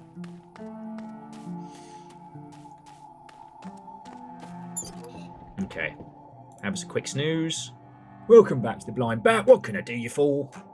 Sorry, I understand this character's drawn kind of like the retired adventurer, but I just imagine him having the thickest, like, EastEnders London pub style. Like, this is Pat Butcher of the Blind Bat. Do you know what I mean? Okay. Like a rest. Oh, she was offering medical treatment there. That's what we needed to pay for. Because you should definitely get medical treatment from your local pub. One of the refugees, doctor, let's see what we can do. Okay, nothing to cure, nothing to cure. Oh. Okay, apparently we can't handle his missing arm, but... Okay, here's your pipe. Okay. Chaga soldier. Ah! Looks broken, but those sods clearly don't appreciate ancient craftsmanship. He fiddles with the junk, cutting his fingers and cursing, until the object vaguely resembles a pipe. Ah! There! Thing of beauty. He offers the pipe to you. Here, take it, along with the coin I promised. Accept the pipe. Okay. Tell the truth. Oh, maybe I just wanted to teach those gits a thing or two. So, this guy was the old leader of the Gloaming Gits before they kicked him out. Now, not to stack everything on our main person, but the Wanderer's Pipe giving our main sword and board extra courage is very, very good. Okay, talk. Alright, buy supplies. Okay, here we go.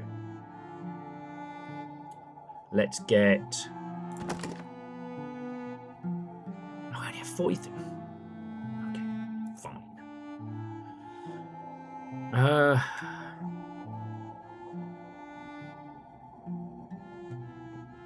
Corrosive oil, medical moss.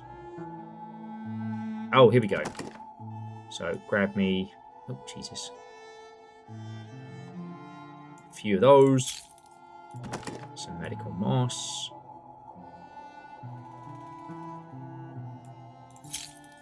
campfire we're good for. Would love that armor, but there we go.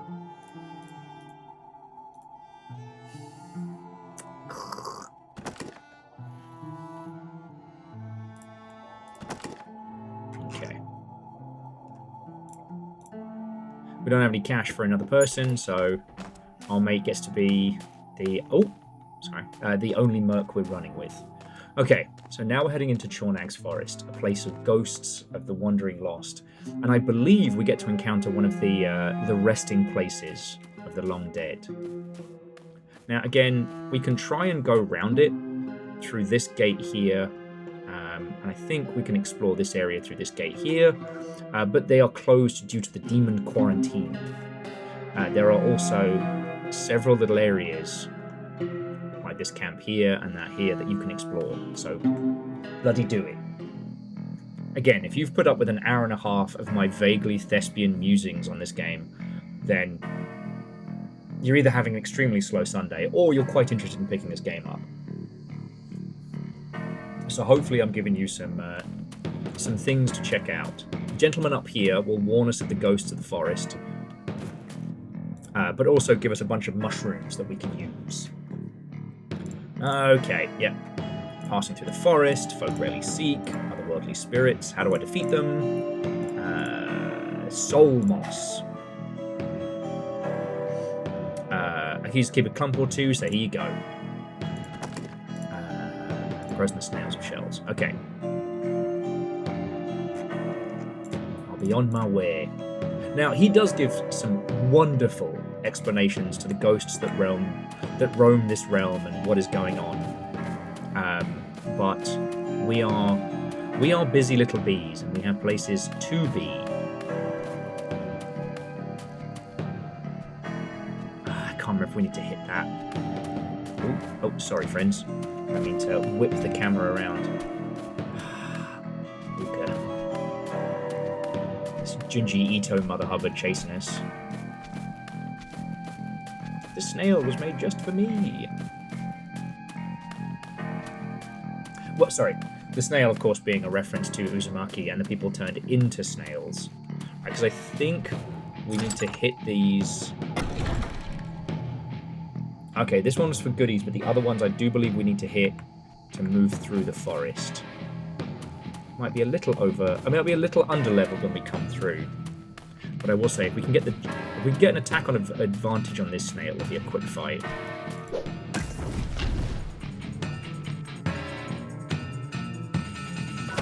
Yeah! Alright. Oswin, the offhand legend. These big snails tend to come with a retinue of smaller snails. They're on their own. They'll try and harden up before they start vomiting horrible things on us. So, hopefully, yeah, a couple of cheeky stabs in.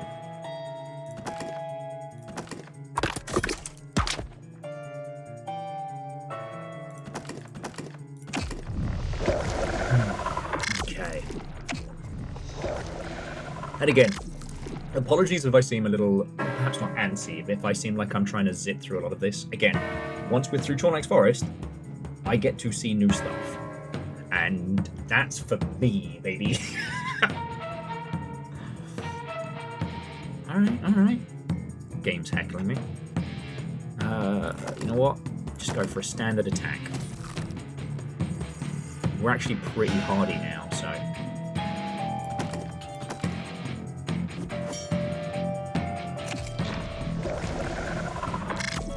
Okay, there we go. So now they've hardened.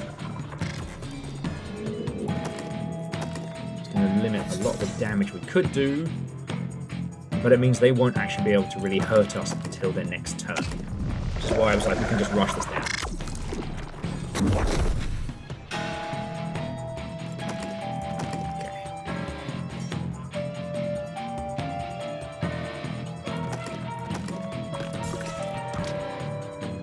They got last chance. Alright, well that's not too bad. Just crush them in with the mace. Beautiful. Okay, now Tozy is leveled up. Zari is not far behind. And I don't know if you've noticed, but both Oswin and Selagar are catching up really quickly. Now, the soul moss is essentially like a ghost coating. You can actually, or at least, oh, bless you, in the demo, you could still hit ghosts somewhat. It's just putting the soul moss on your blade was very effective. Okay. Sorry, Sorry to turn you into a glass cannon here, Toisia. Bless you again. We are just focusing on magic output here. Hopefully the rest of you just...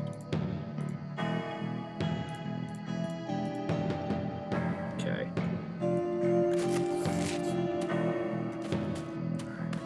Sorry, that fight went rather well. Hopefully some of these other towers are around here somewhere. There we go. Can provide us. Go. Come on, advantage. Yes! Can provide us with a little something. So, use item, soul moss. Ah, darn it, we can't give soul moss to other folks. So I'm going to try an offhand jab on Soldier A. Not great. So I think maybe they fixed the soul moss. Yep. Sorry, I shouldn't say fixed. I think that I basically brute forced what I was supposed to do the first time around. Beans. Maybe we get super lucky. Okay, magic does not need soul moss. There we go. Okay, well, we'll use one soul moss on us.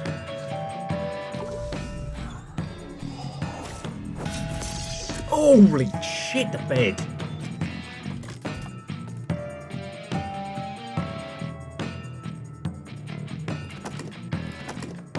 Sorry, I don't know if you saw there, our backline mage got almost completely destroyed there.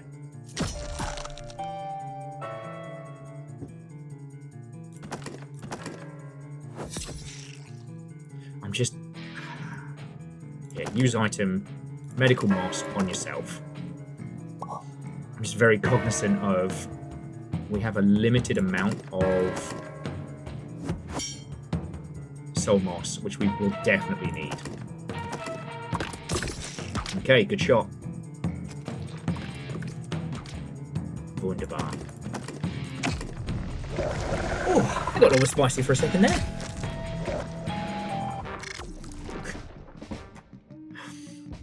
I would love for someone to create a graph, specifically pertaining to this game, of confidence to how much you're about to get fucking humbled by the game. Because the thing is, no one's ever accused me of being overconfident. No one!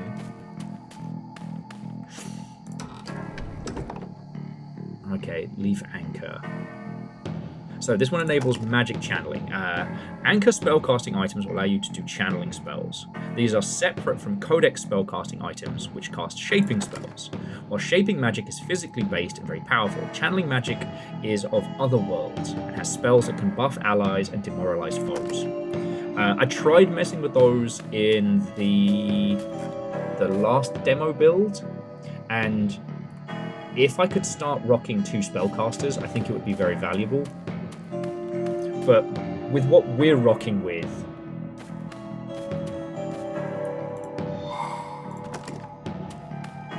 it would be very tricky to make it work, because it's I'm sorry to put it all on Toza's shoulders, but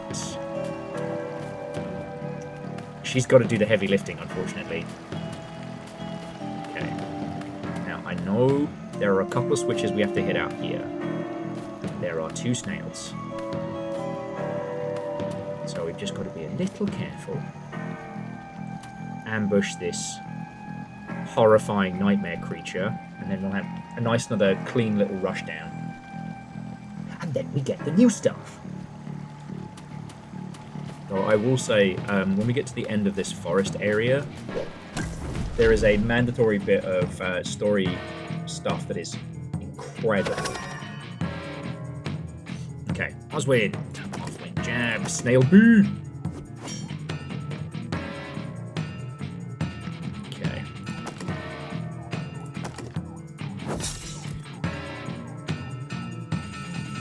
Okay, so weapon skill, piercing shot. Come on, buddy. Back of the net. Yeah!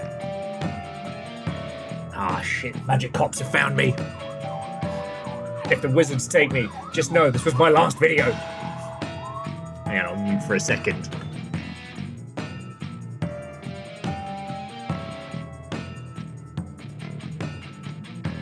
Okay, apparently the wizard cops weren't after me, so we're alright.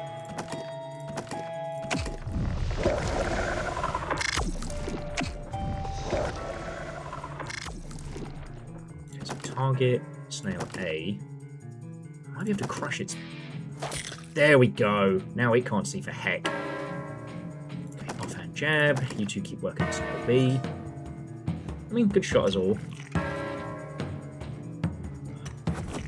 I will say, I don't know... Oh, damn it, Zarya. I don't know if/how we're going to be able to...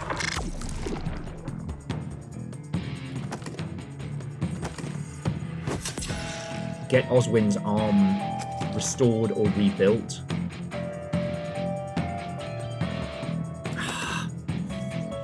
Darn it. I'm gonna use Tozier's turn to heal her up. This is quickly becoming more of a slog than I was hoping. Although shout out to whoever recorded that horrifying snail crushing sound.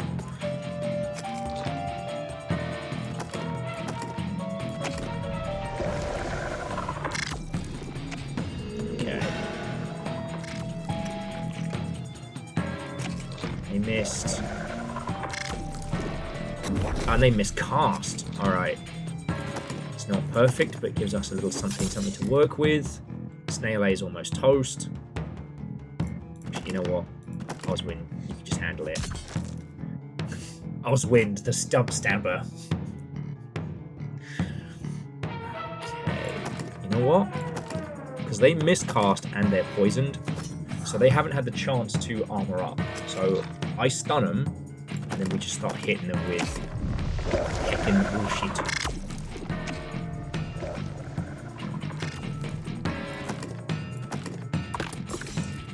Though a couple of my team are definitely down on morale, which is a little worrying.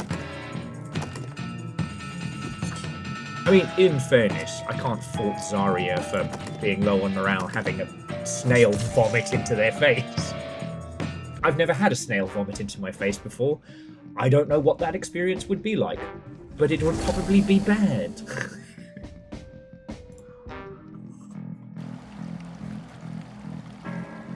I will tell you, friends, the life of a streamer or a person that makes videos is not a hard one. I've never been vomited on during my daily work as in this profession.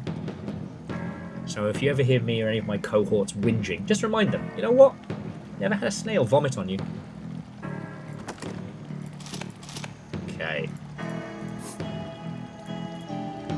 Okay, so Zarya's up.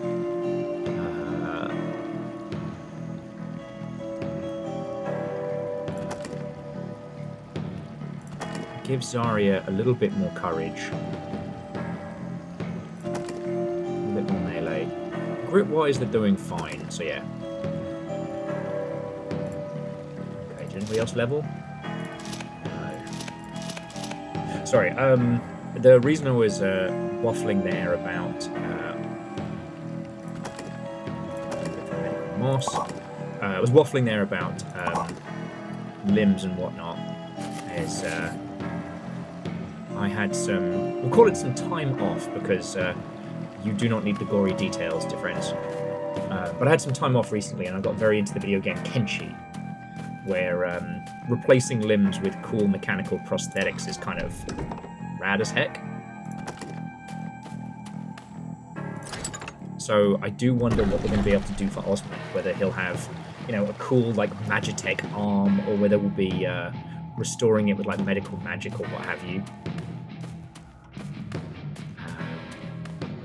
I think anybody who's played D&D with a squad of particularly murdery individuals will note that if you want to get creative and very twisted, traditional healing magic in fantasy worlds can be used in some very, very nasty ways. Okay, and this is Terror, which again, if we get a second spellcaster, we can use that. We can use that to break the line's morale. But so far, we need our spellcaster breaking metaphorical knees. Okay. Alright. Let's see if we can get the jump on this snail. Hadouken! Yes!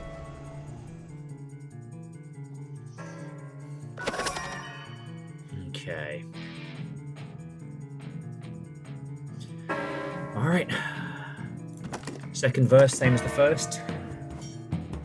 So stab a snail in the face and throw it in a purse? I don't know, I've got nothing.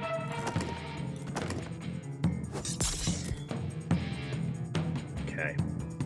Friends, you will notice no difference, but I need to step away for just a moment. So there'll be kind of like a little weird blink cut. I'll be back with you all momentarily.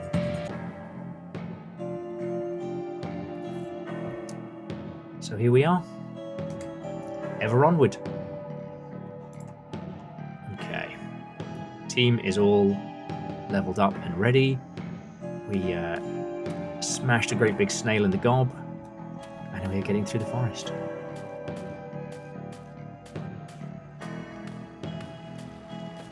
Okay. Okay, so we've got a ghost we can ambush there. Get this switch turned on. Get ourselves tooled up. Right. So I mentioned this earlier, but again, I really hope that if any of you'll get the chance to play this yourself, you do take your time in these early sections. As I said, I'm rushing through this because the call of new stuff is very, very pronounced. But there is a lot to it, and we have a very cool segment coming up that really kind of delves into the I'm trying to think of a great way to phrase it.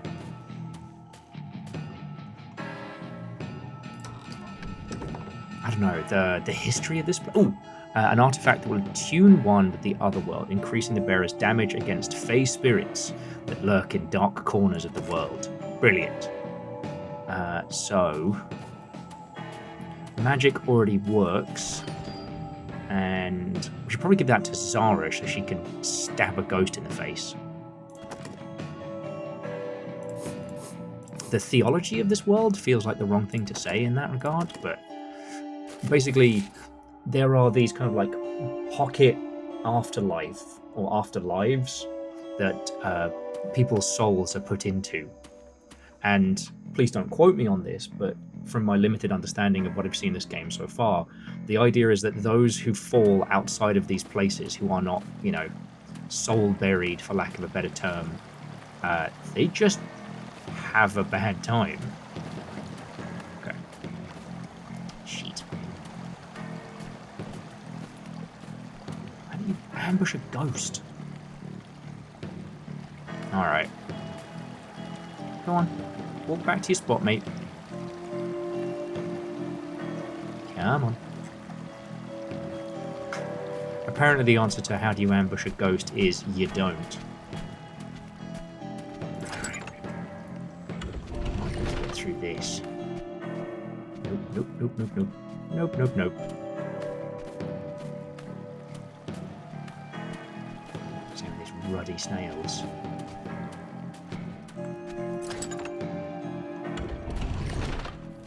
Okay. Alright, so this gives us a nice little shortcut back to the beginning, which is very useful. Oh, he's just very determined.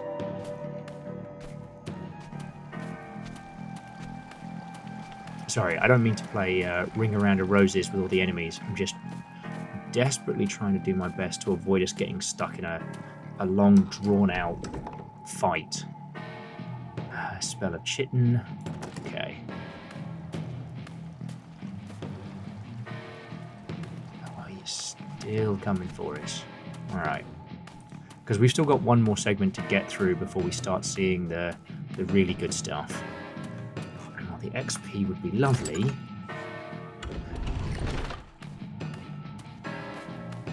Here we go. Right. Yes. Okay. So I believe this works as a little save point for us. Hopefully Snailman doesn't follow us up here.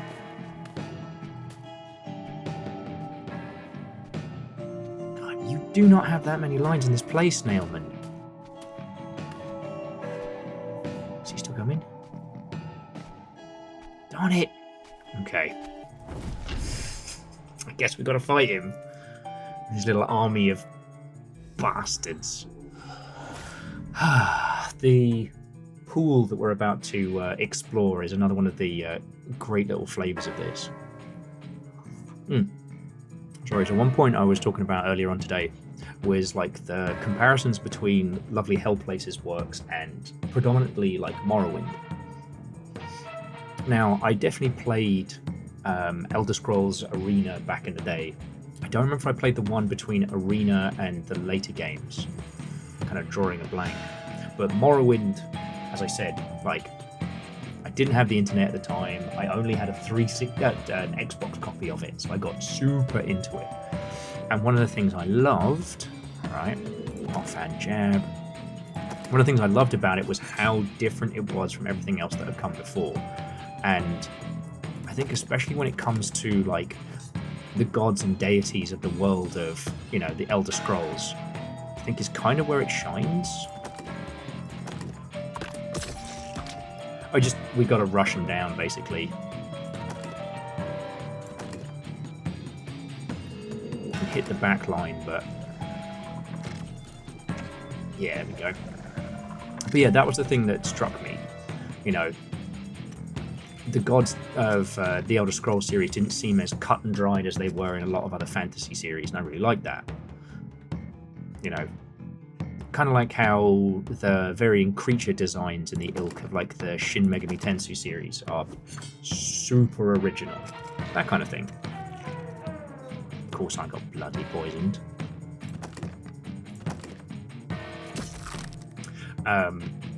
And so what I've been finding with this is that I don't know the gods and deities of Entropy yet.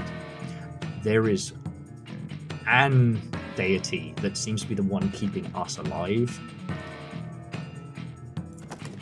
Like, for whatever reason, I do not yet know. But that was very much the case in Dread Delusion. But in that world, the gods were something to be feared. You know, the idea that in that world, the kind of like in the world of Dread Delusion, the dogmatic, you know, evil empire was strictly anti-gods. They were against all deities, all gods. Which, you know, given that universe, made a whole bunch of sense. Yeah, okay, see, we leveled up Celagar earlier on. Now he's actually hitting every shot like it's nothing. Which is, I am very happy about.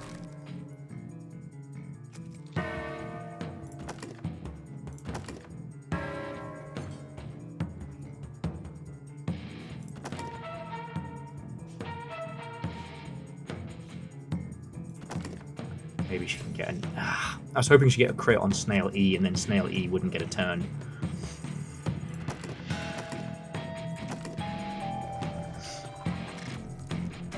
But yeah, I can't talk with authority about the gods, deities, and lore of this game because, you know, if you've played the demo, I know as much as you do. I know I said this earlier, but, like, I haven't actually spoken to lovely Hellplace about the story, the content, and what's in it. I've kind of almost studiously kept myself from knowing too much. Now, I've skipped a lot of the little story snippets like we're about to get into. Just because, again, I was rushing so hard to get past this segment to the new stuff. Doesn't mean it's bad. But we're given these lovely little, I don't know, these lovely little pocket stories that remind me very much of, weirdly, Pillars of Eternity 2. I find they're a great way to do a lot of story in a small space, you know. So, here we're about to get weird with it. The shimmering pool of water has an uncanny quality. Beneath the ripples, you do not see a reflection, but a vast city of resplendent towers. Step into the water. You step into the pool. At first, you feel cold stone beneath your feet, but the floor sags underfoot and suddenly buckles under your weight. You fall through the water into the searing sky. You are not underwater, but tumbling through air. When you stop screaming, you notice the towers speeding past you on your descent. They are all floating, some interconnected with walkways, others simply dangling in midair. You plummet in the midst of an impossible flying city, with the ground rushing to meet you. The impact should kill you. Culling Game says what? But instead, you crumple into an abyss of pain. Oh, video game. It's 2026. I have a small rentable apartment in the studio, in the Abyss of Pain. In the Studio of Pain. The Studio of Pain is in the general abyssal region. Not technically downtown Abyss, but within the Abyss postal code. The Greenwood of the Abyss, if you will. You do not know how long you lie there, but the agony is all-consuming. After fading in and out of consciousness, you gain the composure to stand. My bones! There is no doubting it. You are in the other world. By the looks of it, some sort of afterlife for the local clouds or Claudes, which I believe is the Lord caste of this world. Again, please feel free to correct me if I am speaking incorrectly of the Entropy lore here.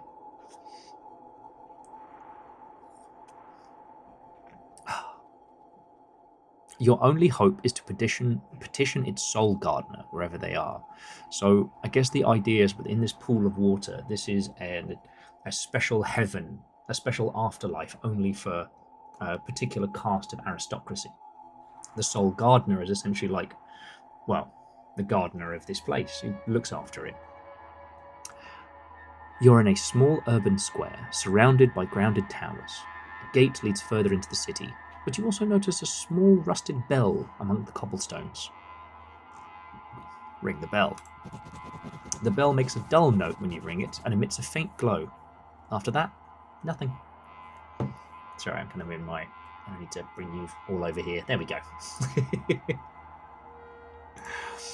At your wit's end, you lie back on the floor, finding not the strength to do aught else.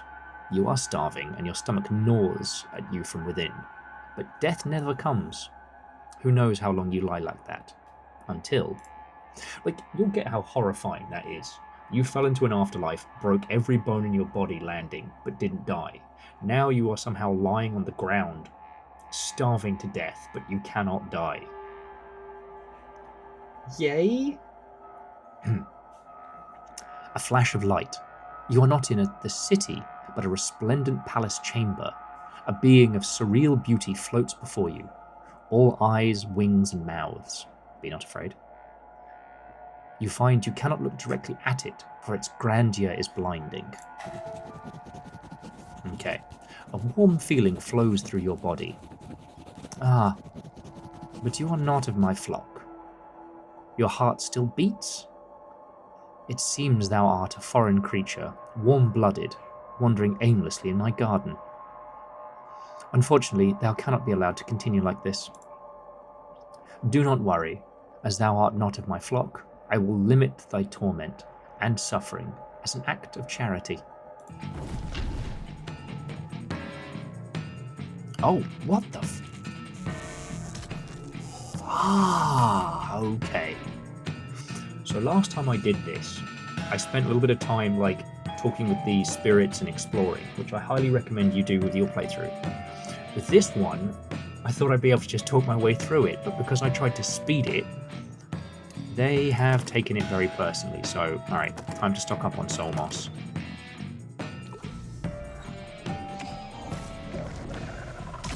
Oh! Oh shit, it killed Oswin.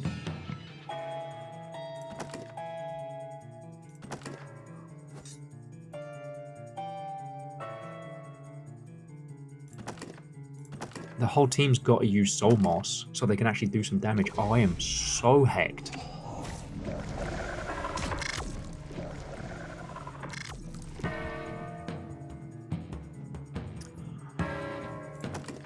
Holy feckin' bad word. I can't even hurt this thing.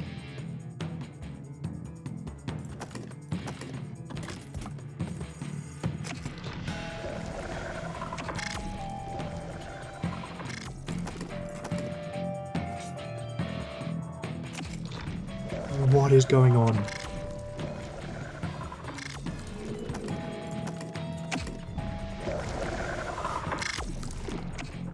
I waited all day to get back to this, and I'm getting absolutely obliterated.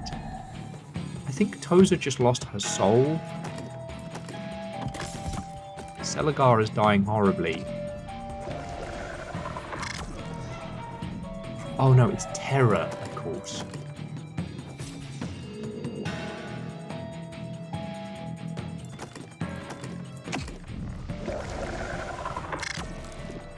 I swear by the old gods, if Oswald is fucking dead, that is going to be so bad.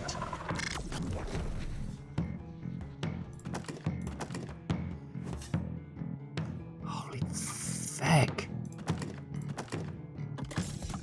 Okay. I mean, we're scratching the dang thing. If this thing decides to actually hurt Tosia, we're cooked.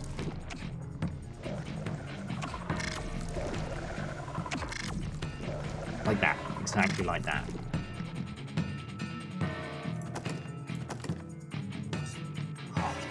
Now is not the time, Zara, to be missing. Your soul is on the line here. Oh, Selagar! Come on, homie. Okay, Tosia. The player can't die. But the rest of you are not so lucky.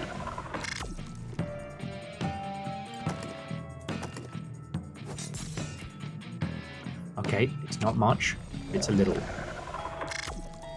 Holy.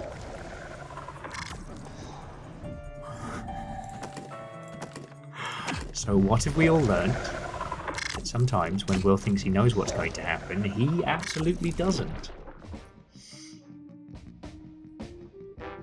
Okay, the player recovered with no lasting wounds. How about our friend?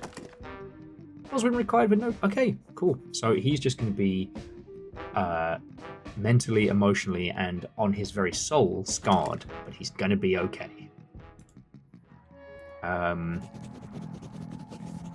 Ah, my sweet soul, thou hast proven quite tenacious. I am impressed. Though it is quite unusual, I will grant thee a brief audience. What would thou ask of me? I seek passage through your forest. Ah, sweet child, dost thee mean to say that thee merely wished to pass through? Well, why didn't thou say so? You will return to the waking world and continue on your way. When you awaken, the doors will be open. Suddenly you find yourself gasping for air in the shallow pool.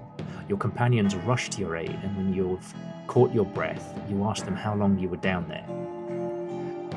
Name looks puzzled. I assume that's just a small early access bug that probably would say Tormund or Oswald if he hadn't died. Well, hadn't fainted and then come back. They look puzzled and replies that it's been 5 minutes at most.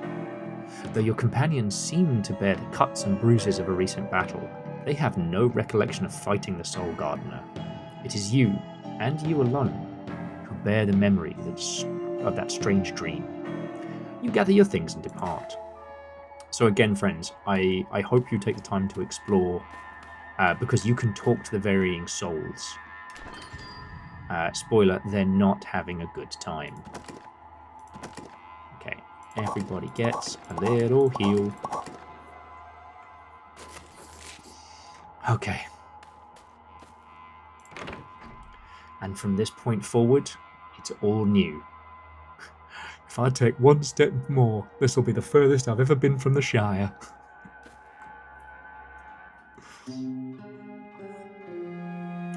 Okay. You know, a part of me has to check to see if they'll open the gate for us. No. Cool. Oh, we can talk to this fellow. Tarja's soldier. A solitary guard hovers above, silhouetted against the sky. As you approach, you hear him spit. A few seconds later, a globule of phlegm splatters next to your feet. Hello there.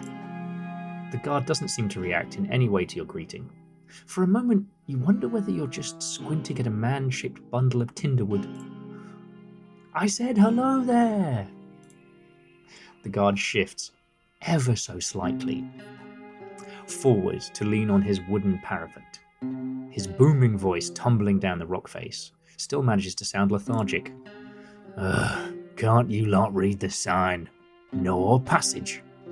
The road to Cuvas is closed on account of quarantine. Well, I guess we'll be off then.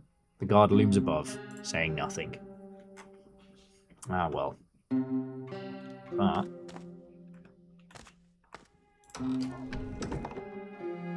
another rusty sword. If you're headed to Cuvas, you're out of luck. The Clad Tragus have sealed up gate on account of some quarantine. I've got this bloody delivery to fulfill and all. They say there's a way through Chornax Forest if you have passed your way down road. Only, they also say it's haunted by tormented souls that'll drag you to a dark death, or worse. I ain't risking my neck to go that way, no way. I got 3 voices, and that's it. Fancy Thespian, Brian's mum from The Life of Brian, and Yorkshire, and that's it. Ooh. Huh. That device kind of looks like the thing from the trailers, but this is a strange house.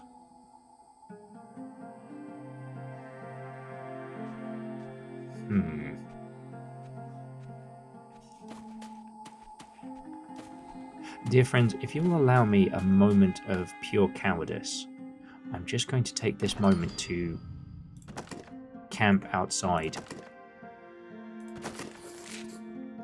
I'm not saying that my courage has failed me, more that I do not know what we face. Then again, when I thought I knew what we were facing, we faced a gigantic nightmare monster. Sorry, nightmare soul gardener.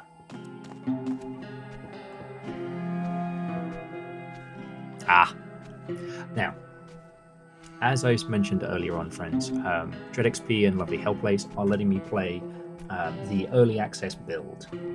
So it is highly likely that these bugs may be solved by the time you get your hands on this game, or they will be solved in time. So like this gentleman who has decided that gravity is a gentle suggestion, well, I'm going to use that to my advantage.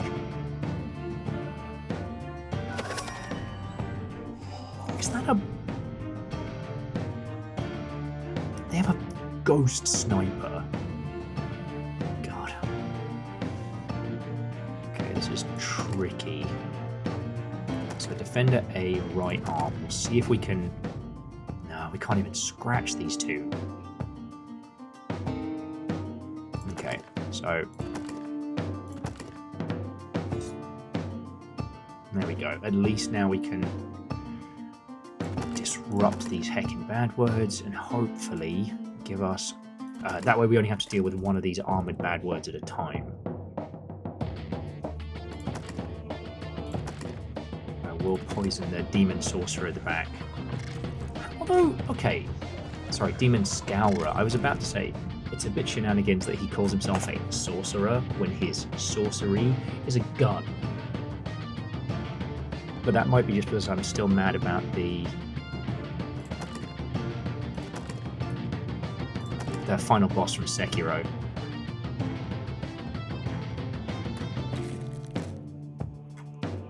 Man, we gotta get Oswin some armor.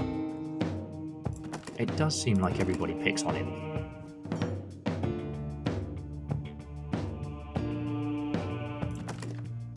And this guy's lost his armor, so we might be able to take his arm off. Like in that movie, Arm Off. The sequel to Face Off that no one saw.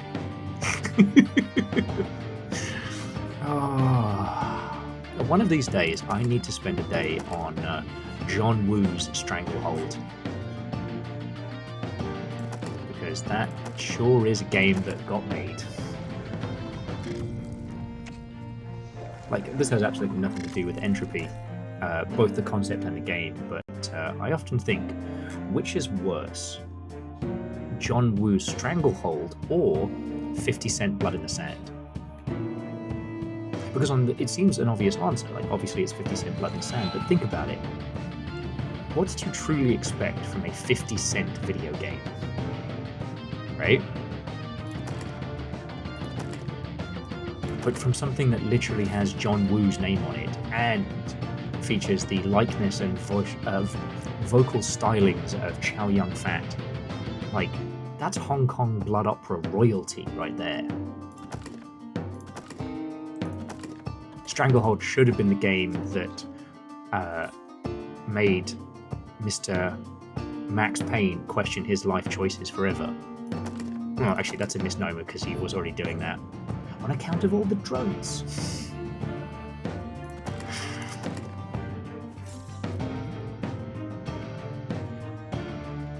I've got to say though, after facing down a Soul Gardener, this team really seems to have its heck together. And I cannot state how that first turn advantage is just improving my life. Okay. Okay. So you're toast. And then there's this thing. See, in the very first trailer that we saw for Entropy, there was a device like this that was doing almost like I don't know how to describe it, like a video vitrola.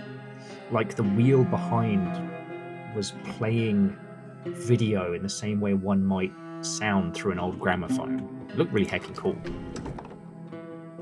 Ooh, here we go. Soldier's Dagger. Give that to... Where's Osmond? Here we go.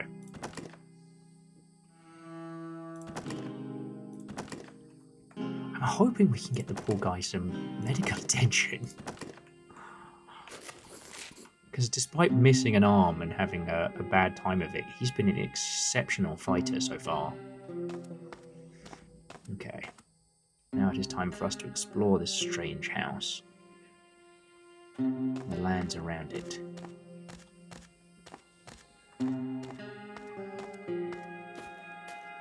But yeah, no, seriously, I worry that my quick speed through Chornag's garden there did a disservice, especially to the Soul Garden. Because I know I mentioned it earlier, but I guess for clarity and transparency... Ooh, there's a basement. The basement is very dark.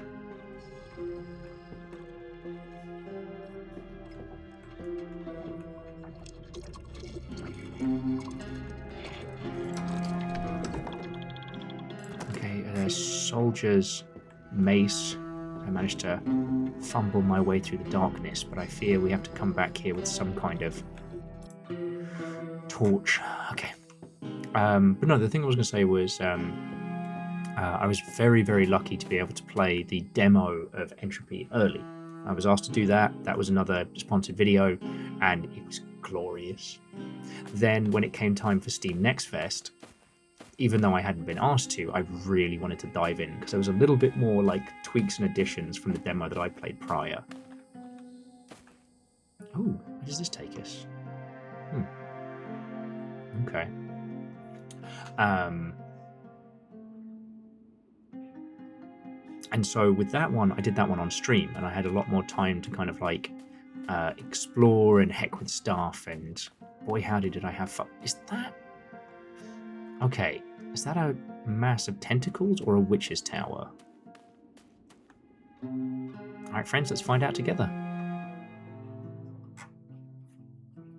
Shaper's Tower. Okay.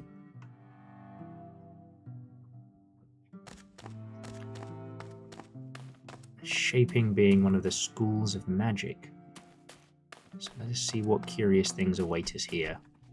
Oh, I see you, sir, are an asshole. He's attacking me. Oh, brigands, of course. Okay, offhand jab on brigand A. Oh, good stab.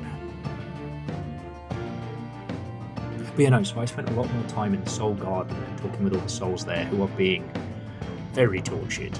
Apparently the Soul Garden has become rotted and has turned the peaceful tending into essentially a torment for those poor souls. So, you know, they're having a bad time.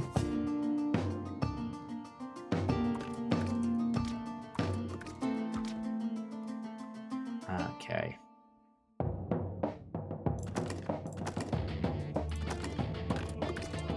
Yes. God, Cosmin is so fast. I should feel like it might be overkill using the magic on that frontline brigand. So we'll use it on the caster, the bowman at the back.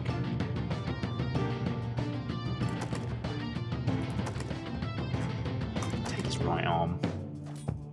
And I'll just miss. Great. But yeah, no, so going to the Soul Garden was heckin' wild. There's also another part when you're camping before you head through the forest where you get a brief snippet of whatever it is that's keeping you alive. It's kind of heckin' wild.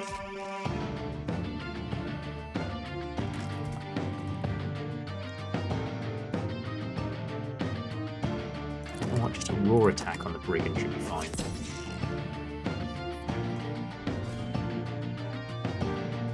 Now, I'd be lying if I said I wasn't starting to feel like I'm getting the confidence of the soon-to-be humbled.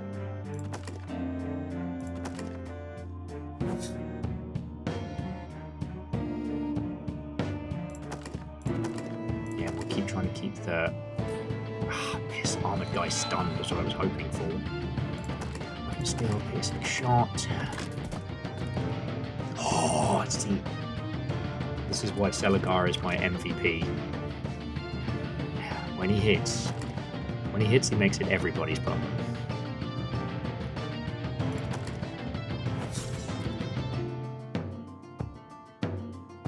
But armless Oswin over here. Legend. I will say, if I... Oh, that guy just died of natural causes. Nothing to do with the poison that I magically inflicted upon him. No, natural causes. If I had but one request so far, aside from naming the varying characters of my warband, I'd love to be able to do Twitch integration.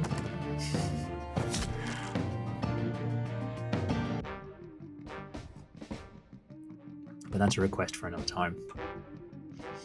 I will say, so for those who don't know me, if this is your first time hearing me natter, I worked in video games for a long time. I still do, like, from time to time. I love it. But one of the things is when you make videos about video games, it's very easy to suggest, oh, just add this thing.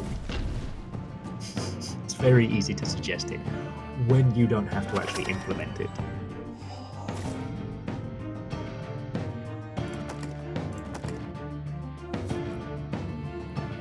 Because, you know, Twitch integration is so easy.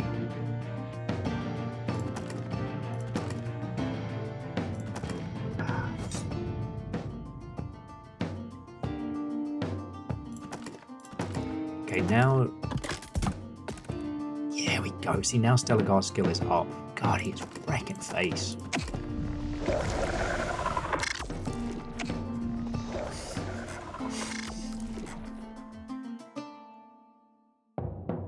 So yeah, I try not to be that guy when I'm... I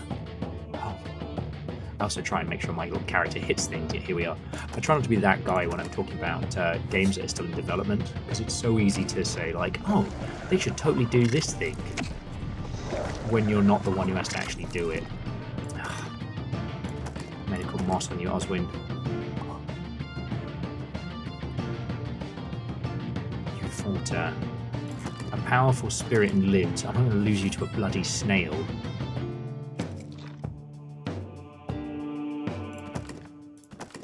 Though I tell you, if we can get Oswin some medical support or something, he is going to be unstoppable. He really does feel like the mercenary who was... they took his arm, because otherwise he'd be too powerful.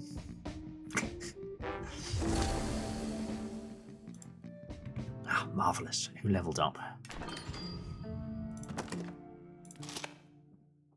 Yes!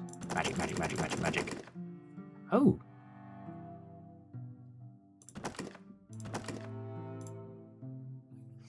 You're fine, Tozia. I'll get you some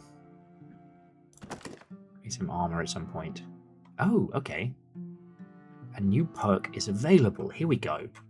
So this is new for me. So Tozer gets to pick a special magic. Okay, higher casting chance of shaping magic, channeling magic, overchance. Oh, okay. Gifted. When failing to cast a spell, miscasts will no longer deal damage. All right. Overcast perk, become able to cast higher level spells with a lower chance of success. Higher channeling, higher shaper. Attuned thief, steal items from enemies, that would be handy. Extra fingers. Is that like the ring of extra ring finger? Hardy, survive 1. Increased chance of a critical hit. Ooh. So I'm going to give her the advanced shaper, as our next level will be at 6, but basically we're turning her into our like magical super cannon. And hopefully, with this being a shape, the tower of a shaper, we can find her like a cool codex or a weapon or something. Just some coin. Okay.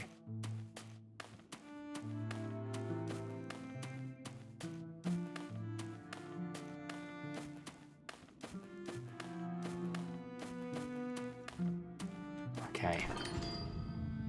Oh, inventory, medical moss, Oswin, make sure. Oh, okay. This was a soldier's axe. Is that better than what we're packing?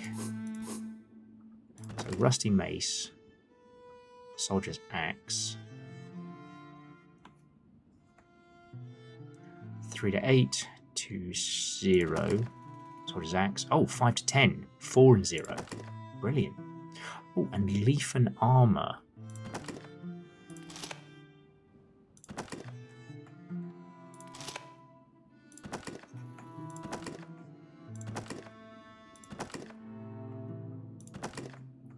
Wait. Hang on. Inventory. Was I going loopy? Oh, leaf and anchor. So the answer to am I going loopy is yes. Loopy and dyslexic. What a combo. Now, what do you reckon? Friend or foe? Well, they've not jumped us, but they are also mildly horrifying. Ooh. Okay, here we go. So, formation. So now we can put Oswind on the back line. Equipment. Soldier's dagger. Rusty pistol. And with any luck, we can now shoot folks very quickly. So this is the shaper, I guess. Oh, shaper. The first thing that strikes you as you approach this creature is the smell. Musky, acidy, yet not necessarily foul, since something about this also reminds you of so many familiar herbs. The second thing is the sound. Heavy trembles that resemble breathing, secreting out of every fold of the monstrous body standing in front of you. Shit. A demon, a shaper, slip away. We're going to say a shaper. Suddenly, a muffled voice breaks the silence. Not a demon, surely, perhaps a shaper? The monster echoes your thoughts, speaking out in a gesturing tone without even opening its maw. Is there even a maw? A shaper! It screams, the monster chuckles. But can it talk? Finally, you realize that the creature in front of you must be wearing a very curious suit of living armor, but deep inside, there must be a human still. A shaper. Could it be a true honest-to-makers shaper of the old?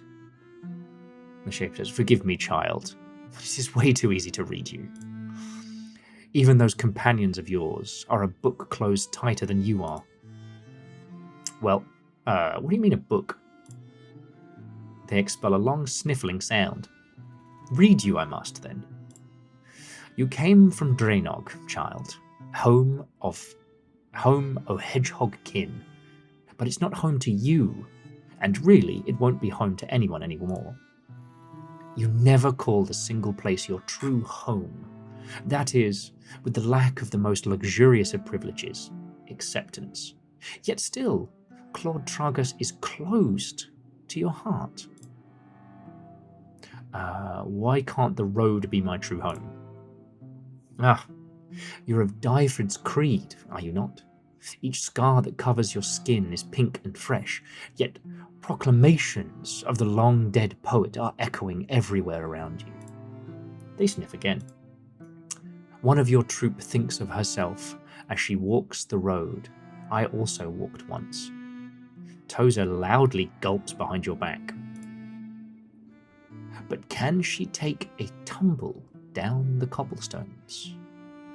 This friend of yours, they point at Selagar, bears memories of 1,000 creatures slain. Pray tell me, child, if one should still live, could there be a plot of revenge? Selagar's face changes. What's the face of someone who will not sleep? Oh, sorry. Selagar's face changes, and that's the face of someone who's not sleeping tonight. I know it well. Next reading. You died once, but here you stand. You must think yourself one of a kind to be this way. But shoo away these dire delusions all at once, my child. Your lack of historical perspective will do no good in your survival. So makers speak to you. Whether I want them to or not, your maker betrays each step you've taken since the day you were born. They even warn me of the way you are going to die, although with that lot, you should never be too trustful. So call me Shaper, and I will call you Player. The makers made us so. Why not humor them? Can you teach me any magic? Yes. You have potential, child. There are things I could teach you, secrets I could impart. I only ask for your devotion in coin. Sure. Capitalism, even in the face of the gods. This stuff may be useless to me, being mere matter, but a sacrifice is prudent, and I won't ask for your blood. Okay. Tatty Codex, we already have. Leafin. Phage. Damages a single target with swarms of insects. High Pierce and Break. Alloy, a shaping spell, restores defense lost. Clot, stops bleeding. Ooh, Curse. Channeling spell. I might splash the cash on some Phage. You know, I'm in a phagey kind of mood tonight. Why am I like this? And then we can talk to him on the other stuff. Okay. Ask him about magic. And the Shaper says, "What makes you take me for an authority in matters such as these?" They chuckle lightly. "Go ahead, child, ask away." What does it mean to you, being a Shaper? Their voice becomes heavier. To become a Shaper is one of the most dangerous things one can do. It means communing with beings that can grind you into invisible dust or eat you alive. It means making your very body a seething cauldron of magliant alien fire. I know I butchered the pronunciation on that. Let me have it. It also means embracing the truth that humans are not the axis upon which the world spins, which is scary at first. So exciting after you've gotten used to it. Tell me of shaping. It is in the name itself. The art embodies all techniques and ways around reshaping of this world, by means of the makers, most times who, as you should well know, inhabit every speck of air or matter. So shaping is the matter of all matters. The more physical they are, the more there is for your will to grab and shape.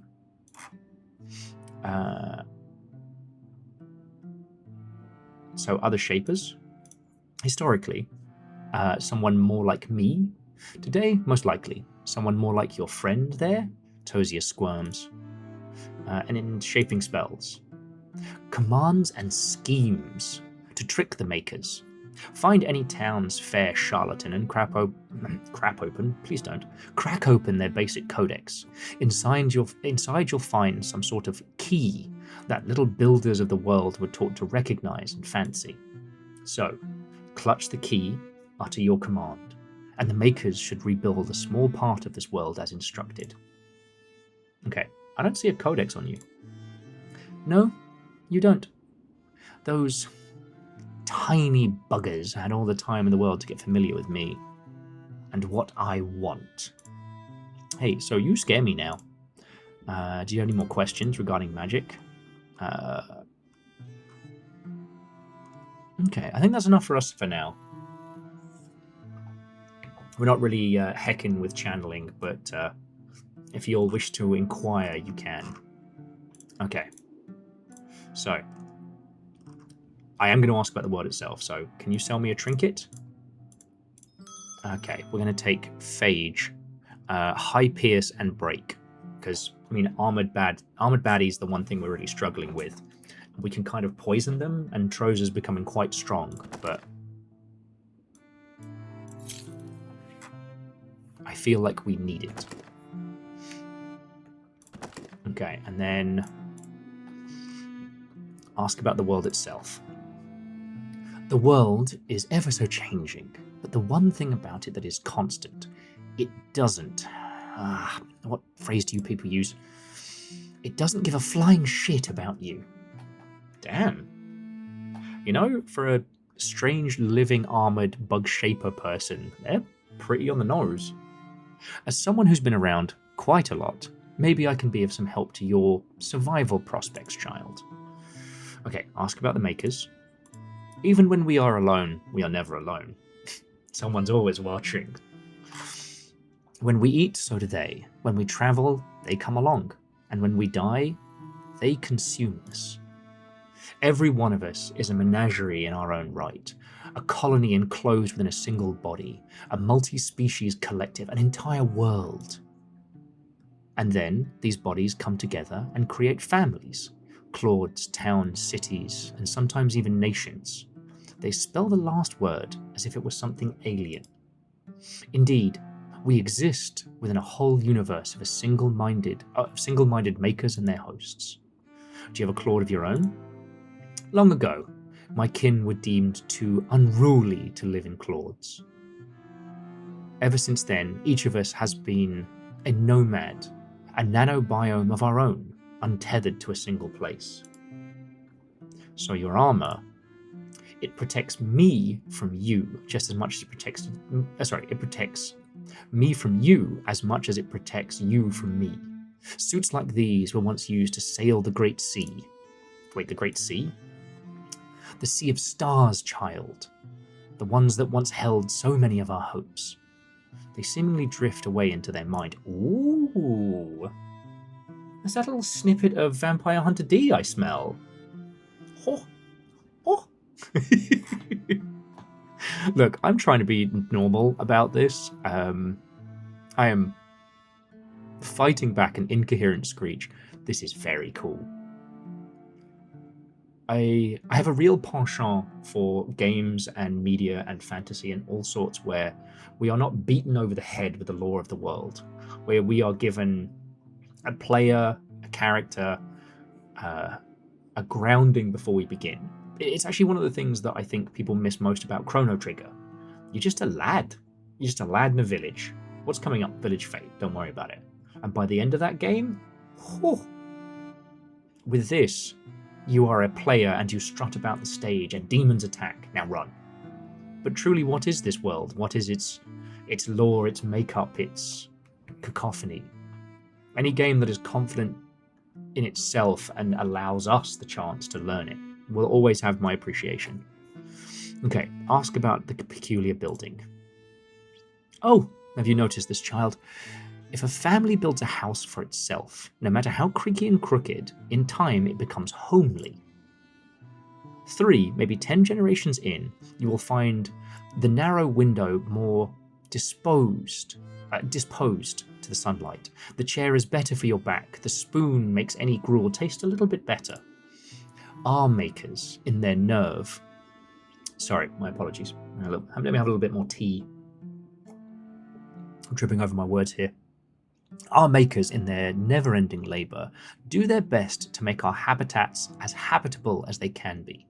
Admittedly, a single lifetime would not be enough to notice these changes. If this is what they do on their own, can you imagine what a shaper who can commune with the makers can beguile them to create?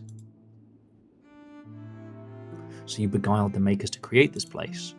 No, child. These are the remains of the previous era's splendour. I am but a mere tenant in this space that's vacant. There is a similar fortress in the Black Mountains. I recognize the hand of the same shaper in it, and I can sense how long and tirelessly the makers worked on it, even in the absence of their master. Okay, ask about the Gloaming Isles. This is not a place of honor, child. No matter what the rotation of the peacekeepers and warbringers is willing to tell you. The ground is poisoned, the past is dark, and the present is bleak. The future? I'm not sure if you have one. Fuck you too. Damn. Ask about the other world. Ah, Foglands we call it, where ghosts of memories twirl and frolic. Souls that were spared the dark death forever linger there. To be absolutely frank, the realm scares me. I've only stepped 1 foot into it, once, so long ago, but to this day, I'm not sure whether I made it back with my own mind intact. So how did you manage to step inside? It's everywhere around us, child. I see it almost as benign as the makers themselves. When most of your kin speak of the other world, they refer merely to the shimmering of light upon its surface, but they are unaware of the endless ocean beneath. I am not easily perturbed, child, but that ocean terrifies me. I've only stepped a single foot into it once, so long ago, but to this day I'm not sure whether I made it back with my own mind. Okay, and ask about the continent. Ah, the big land with big problems and 2 big eyesores.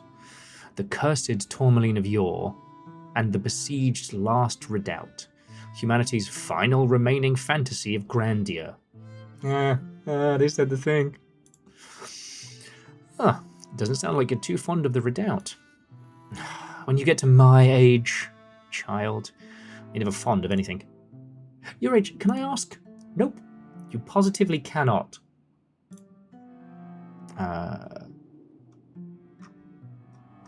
What weather should I prepare myself for? Same as here, but situated in the endless expanse of waste and ruin. I wonder, though, what you might think the first time you encounter the merry dancers in the skies, or the wall of meat on the horizon. I'm sorry, what the fuck? Wall of meat? Oh, are we just going to skip over wall of meat? Cool. Oh, it gets worse. Still, not much new. Rains of teeth and hails of worms, mass phantom sightings, pitch black darkness during noon, maddening mirages, pervasive static electricity, and, of course, unseen storms from the other world that amplify or dampen your magics. Ooh, a bit of Warhammer flavored storm of magics there. Once again, I'm really uncomfortable with the speed at which the Shaper here seems to have skipped over Wall of Meat and Teeth Rain. Like, I understand that we live in troubling times, but I would like to hope, and perhaps this is my Britishness talking, that someone would explain to me Teeth Rain. Rain of Teeth. Okay, and what about the makers there? Oh, they'll turn you inside out, clean out every pore in your hide, comb through each nook and cranny of your insides, and then they'll put you back together in a slightly unusual order. Cool, so that's my nightmare for tonight. The journey from one claw to another is hardly comparable for what waits you far Tormwoods. But with your travelling actor past, maybe you're less likely to die come first morn. Okay, that's all. Very good. Anything else? You know what? I'm good.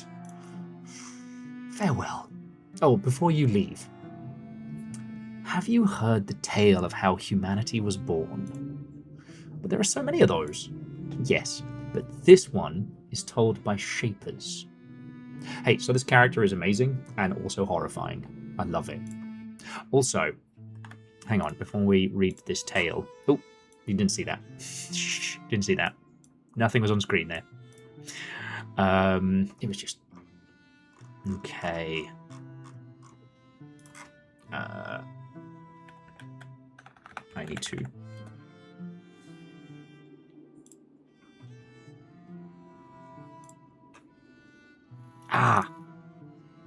Now, the artist behind this work, who I am so sorry, I will probably butcher their surname, is Artyom Trankanov.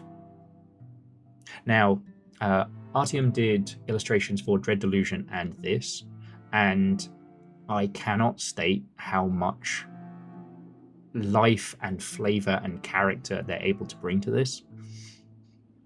I think it's something that a lot of people have misunderstood as we move into this era where visual fidelity doesn't matter for farts in a spacesuit. Like, as the younglings would call it, vibes are what matter. The art direction, the art style, the cohesion or not. When we first see this character and their strange bug-like face, they look like a Terry Gilling of Nightmare. And then there's so much that is evoked with Artyom's illustrations alongside.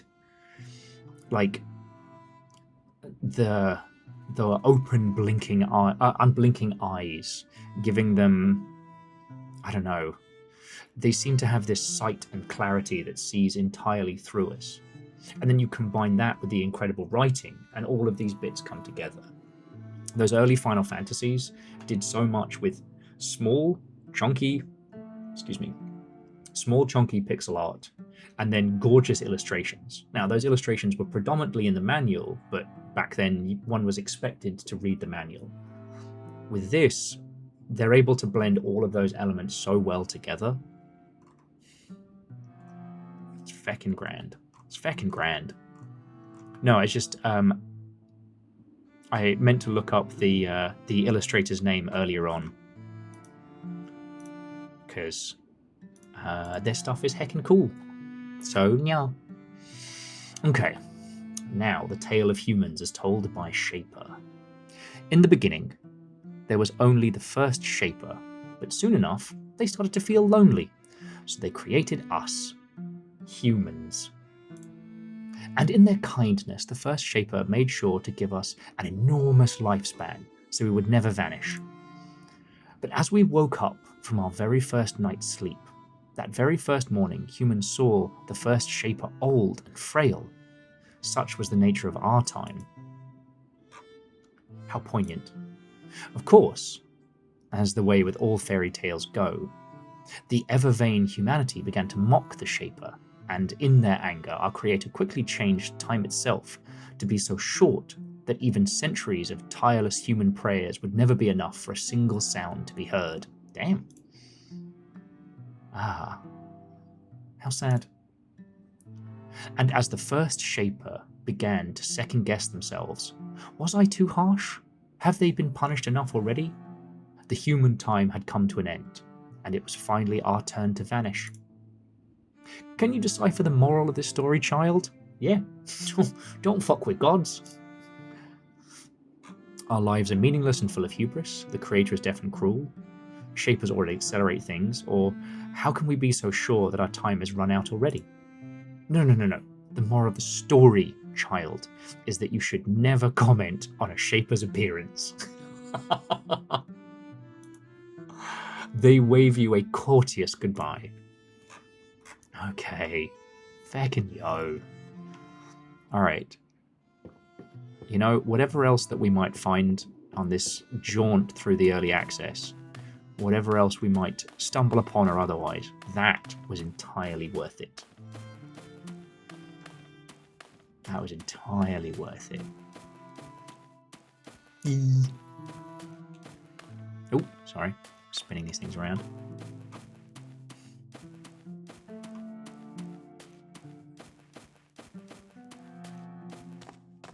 It is fascinating that they left a brigand unassaulted, just hanging out in their little place.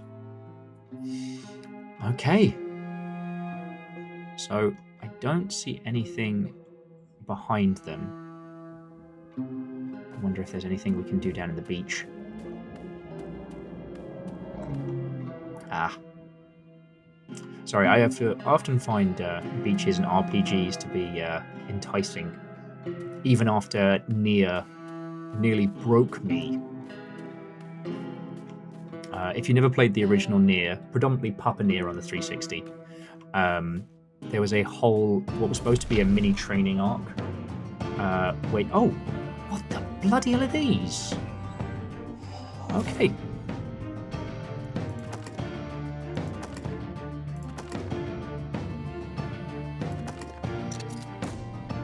Okay, we got some good shooting going. There was a training mission where you're supposed to catch a little fish. It's called a shaman fish. Ooh, and Zara's having a very bad time, so I have to sop up the blood.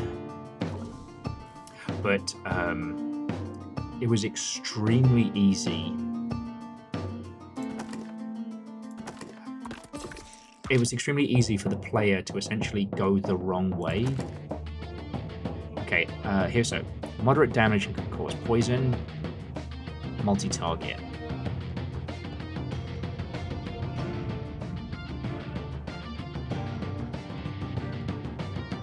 Hang on, does it mean multi-target? Oh, holy crud! So because she's been working on her spells, she now casts poison attacks by row. Let's heckin' go.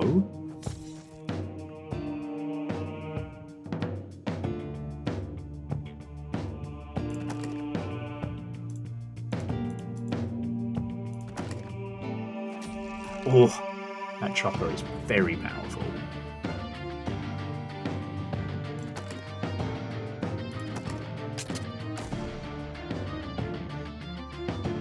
Yeah, basically the quest to catch shaman fish was always nightmarish because if you went to the wrong place, and it wasn't always clear that you had gone to the wrong place, the chance of catching them was hellish.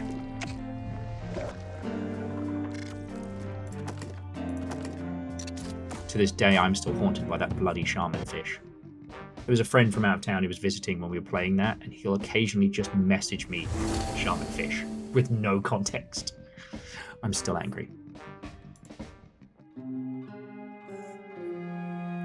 Oh, more levels up. Here we go.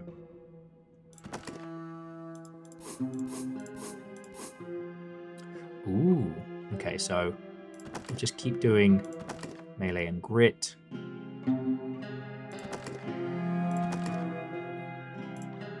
We haven't really lost heart too badly yet.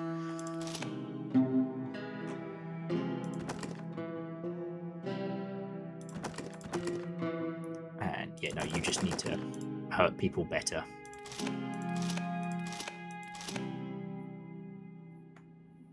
Ooh, and abilities. Okay, so we now get a perk.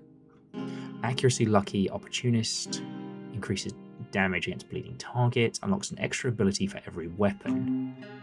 Abilities include Quick Strike for daggers, Lethal Blow for greatswords, and Sweeps for spears. Hell yes. Increases damage scaling. Survive one fatal hit per battle. Allow item use and reposition as bonus actions. They can be used after a regular action in battle, but they still add a turn delay. Huh.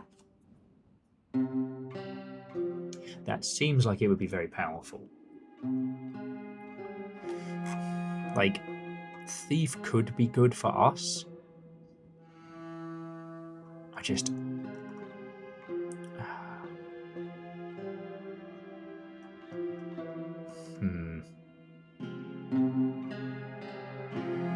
Proficient seems fun. Powerful seems mighty. And surviving one hit instead of being knocked out. I know that's boring, but if we'd at least had time with that on Chornaborg or whatever his name was, we would have had a little bit more time to do some damage. But I want to do cool new stuff, so proficient it is. I just wanted you to know that I am capable of picking the smart choice. Okay.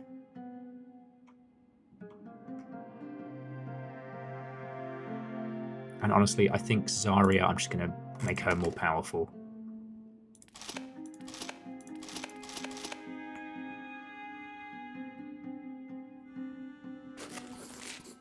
And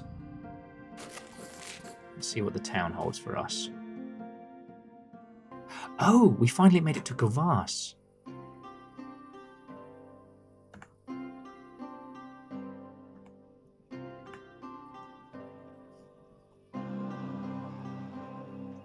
There we go.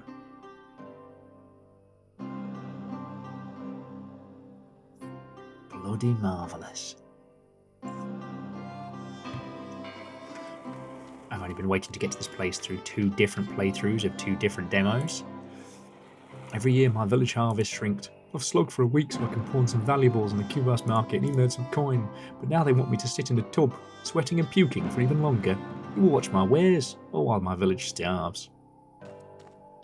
Okay, what is going on here? Right, you lot, stop right there. By authority granted by me by Clark Targus, rightful rulers of the Cuvas, I am obliged to let old Targi here give you a sniff.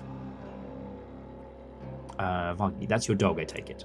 Aye, fearsome mutt at that.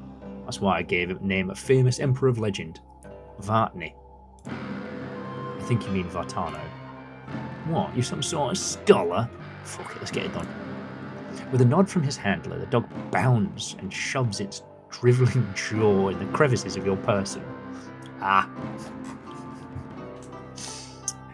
I see you have met a pity mix. Smelling saliva all over your clothes. You don't mind to be annoyed if you weren't already covered and crusted with blood and grime. The dog continues its manner with all of your companions, occasionally barking when it seems dissatisfied. Alright, Vari sniffed out your rumours. Looks like you've got some tragus in you after all. But your fellows, their humours are off. From his barking, sounds like they've got bellyfuls of foreign scob. They'll have to wait for you at the bathhouse. Try and pet Varti. You reach your hand towards the dog. With the snap of its jaw, its teeth are around your hand, blood and drool spilling on the floor. You recoil in pain, cursing. The guard chuckles. Try to pet the dog again. He bites me again. 3rd time's a charm. He still bites me. 4th time? Piss. Okay, maybe 5th? No. Dear lovely Hellplace devs, I don't know what skill check I need to pass to pet the dog, but you better tell me I'll pet that dog. Okay, I'll be going through. He nods as you pass. Okay.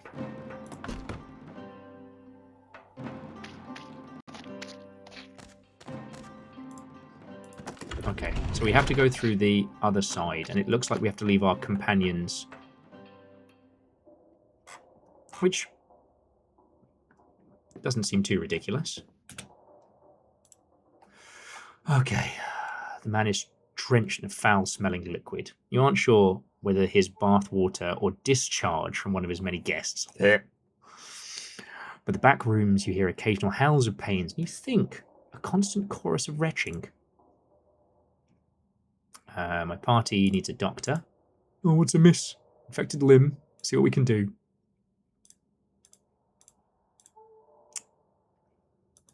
Oh, he does have things to... Give this man an arm. Okay.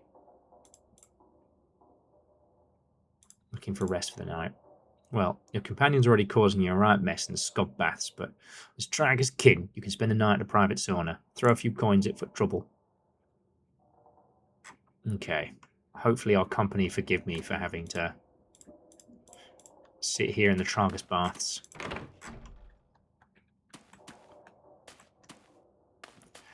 Oh, there's our squad. Currently being boiled. One of the things that's covered earlier on is that rather than passports or IDs or what have you, there's a certain kind of basically gut bacteria that varying castes have, and that's what allows them to verify who they are and pass through the varying gates. I assume because we are of a travelling troupe of, or well, were of a travelling troupe of theatre sorts.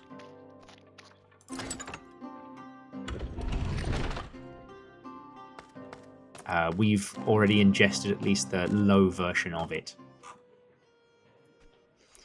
Okay.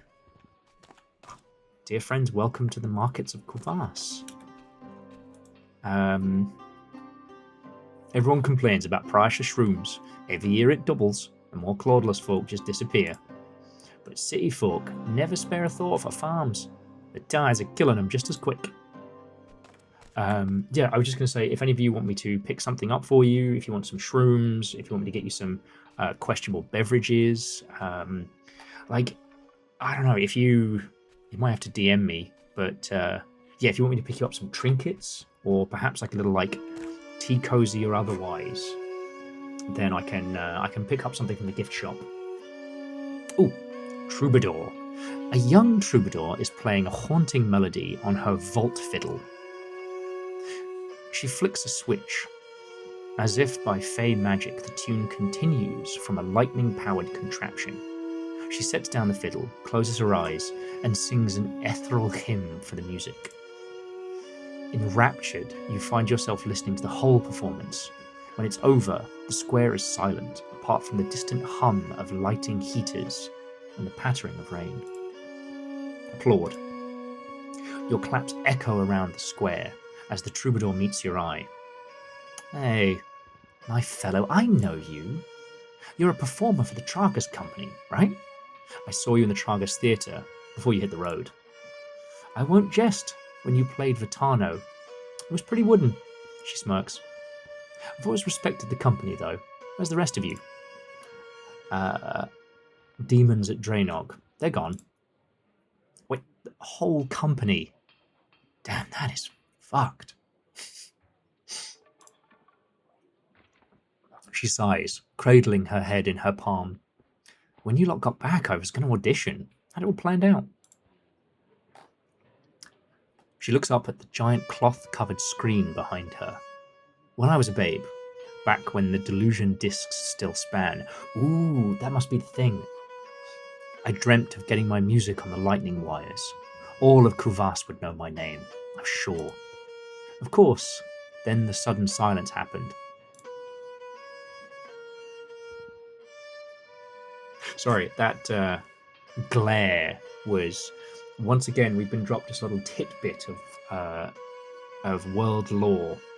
The idea that, I guess that spinning disc contraption from the trailer, that we saw a broken one in a strange house, that at some point they must have had some kind of, network of, TVs and radios and whatnot, but something broke it all.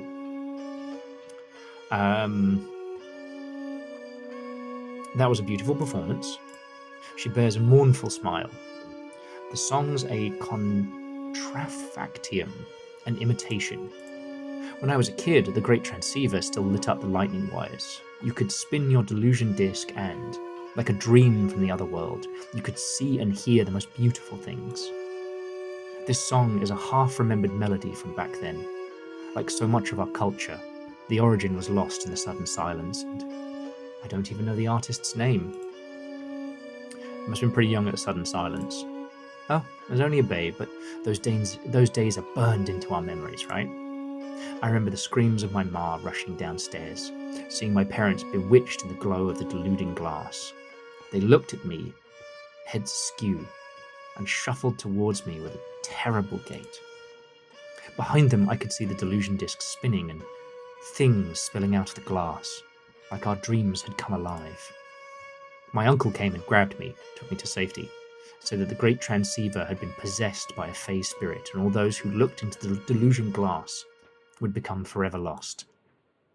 And so, the townsfolk stopped the delusion discs. Our glass no longer sparkled with illusions, and our hearths were suddenly silent. I never asked my uncle what happened to my parents. I was just too scared of what I knew to be true. And I never saw my ma and pa again. Damn. Seems pretty empty here. Well, you're a Tragus performer, right? I know that people are frightened. Once upon a time, the square would be bustling with people, all watching the big delusion glass up here, but after the sudden silence, people were spooked. It's hard being an artist in this town, when many think you could just bewitch them. Anyway, I'll be going. See you around, my fellow. Oh. Okay. 2 hours ago, I trekked at Borcher Harfren. Halfway down Torm's Ward, the sailors there could spin a tale alright. They say that the continent is worsening year by year. Demon raids, weird weather, bad crops. Apparently, there's some great fortress city further inland, where folk are holed up. Few other towns are left. At least that's what they say. Okay. Alright. Now, of course, we are broke again. We could have a look. Let's see. I've got a Tatty Codex and leather-hatted Jaroslav. Could be good as our channeler. Draco! Hey! It's Draco! I don't know why that's funny. Oh, Red Rum has a severed right arm. Les has a gouged eye. And a penchant for starting fights, apparently. Aethiel. Another mage. Seasoned to battle, light of foot, and full of determination. Well, you are all far too expensive for I.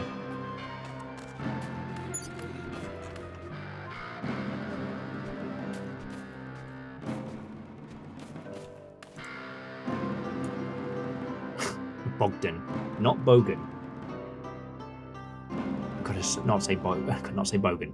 Bogdan's toothy grin hangs from an elaborate mustache. He is covered in glistening metals, and a few bear recognizable Targus patterns. Most are inscrutable designs from lands entirely unknown to you. Ah, I recognize that face. You're a player from Tragus Company, no? Well, I'm quite sure I was something for your tastes. What are you after? Elaborate props, foreign costume? Oh, I have some exquisite objects from the continent that would surely delight any pageant master. Looking for supplies, weapons, armor, and foodstuffs. Ugh, what are times when even a travelling performer makes themselves ready for battle, he smirks. Profitable times, of course. Okay. Oh, I can afford some merc armor, though. I know somebody needs him.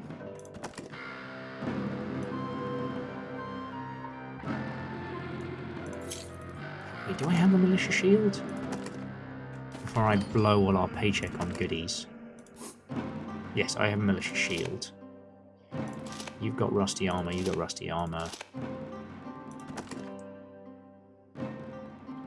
Actually, you don't need armor per se.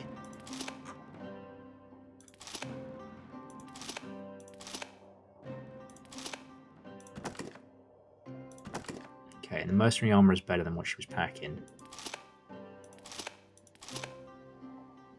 Just because currently Oswin, despite his, I almost said handicap there, terrible pun, despite his challenges, he's incredibly fast. And now he can finally use his pistol. You know, we can spec him towards that and he can just be our quick shot. Okay. Oh.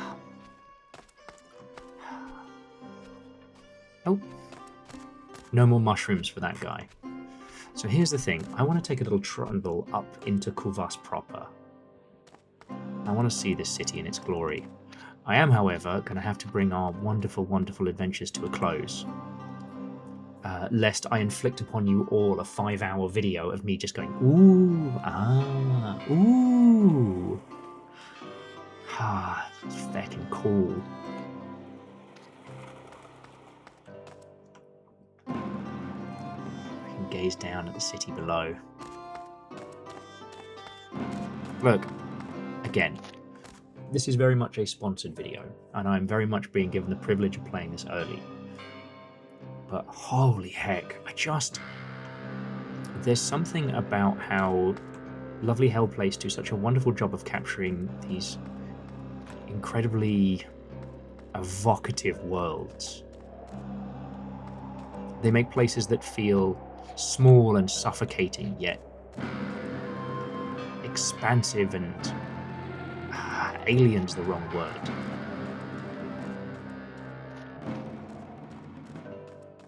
You know what's so wild to me is that one game of the caliber like Dread Delusion makes for an incredible time, and they've just been like, you know what? What if we just do it again? Oh shit, this is our old company.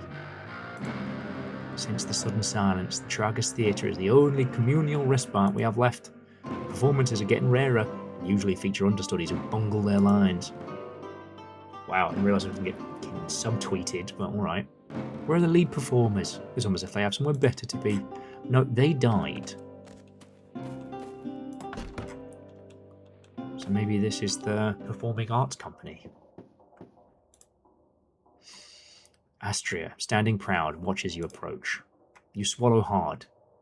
Though she's long been retired as the troupe's pageant master, everyone, from player to playwright, is still humbled by her critical eye. This is a woman who, after a performance, has been known to make or break careers with little more than a gesture. And now, you must tell her that, save yourself, every single member of the Tragus Performing Company is dead. Alright, we're going to do this little bit, and then we'll bring our adventures to a close. Sorry, I didn't mean to do a fake-out ending there, but I need this. Oh, though, would that I could do the kind of dripping scorn that comes from this character. This is someone who understands their craft far better than anyone. You know, like a Dame Judy Devil Wears Prada may cry. So I won't even attempt, but God. What's this? One of my wandering sparrows has returned to roost. She narrows her good eye.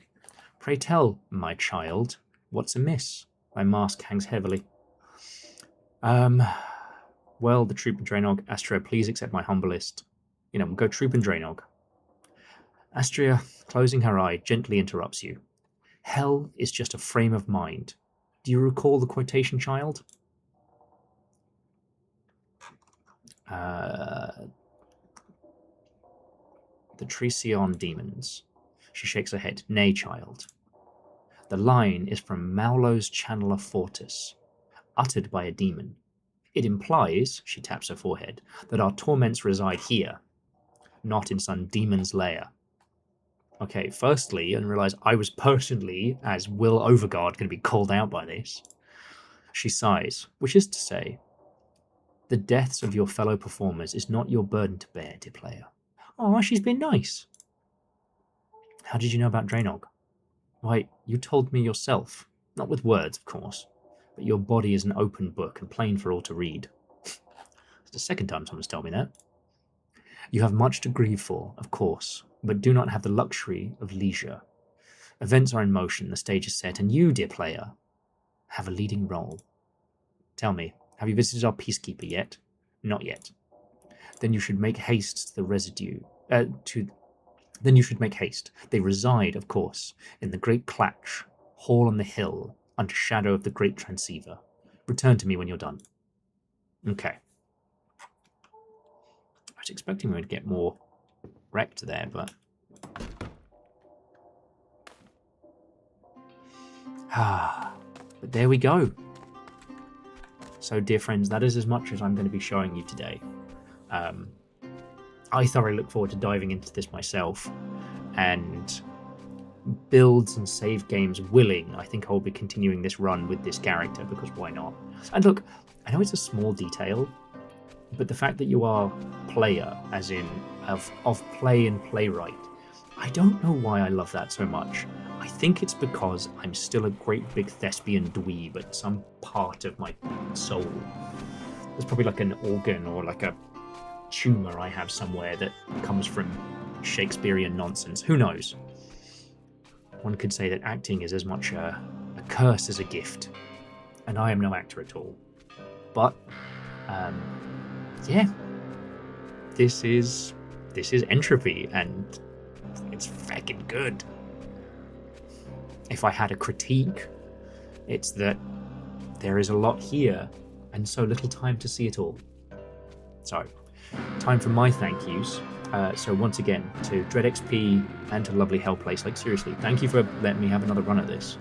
You know, yes, this is a sponsored video, but not that I wasn't bloody excited to dive in. And yeah, if you have sat through this entirety of this early look at the early access release of Entropy, thank you as well. If you can, at time of recording, this will be out August 18th. Pick up a copy, like give it a go yourself, and please, as I said earlier, explore those early areas because there are some wonderful bits. You didn't even see the Monster Hunter. You don't even know. If you are unable to pick up a copy, friends, please give it a wish list because it does help it out. And if you enjoy it, if you have a good time with it, if you wish to sing this game's praises, just leave a review on Steam, because in the strange times we find ourselves in, wish lists and reviews are a huge way to help. But that is it from me. Enjoy your time in Cloud. I did lie, I won't be picking up any souvenirs. And yeah, to be continued.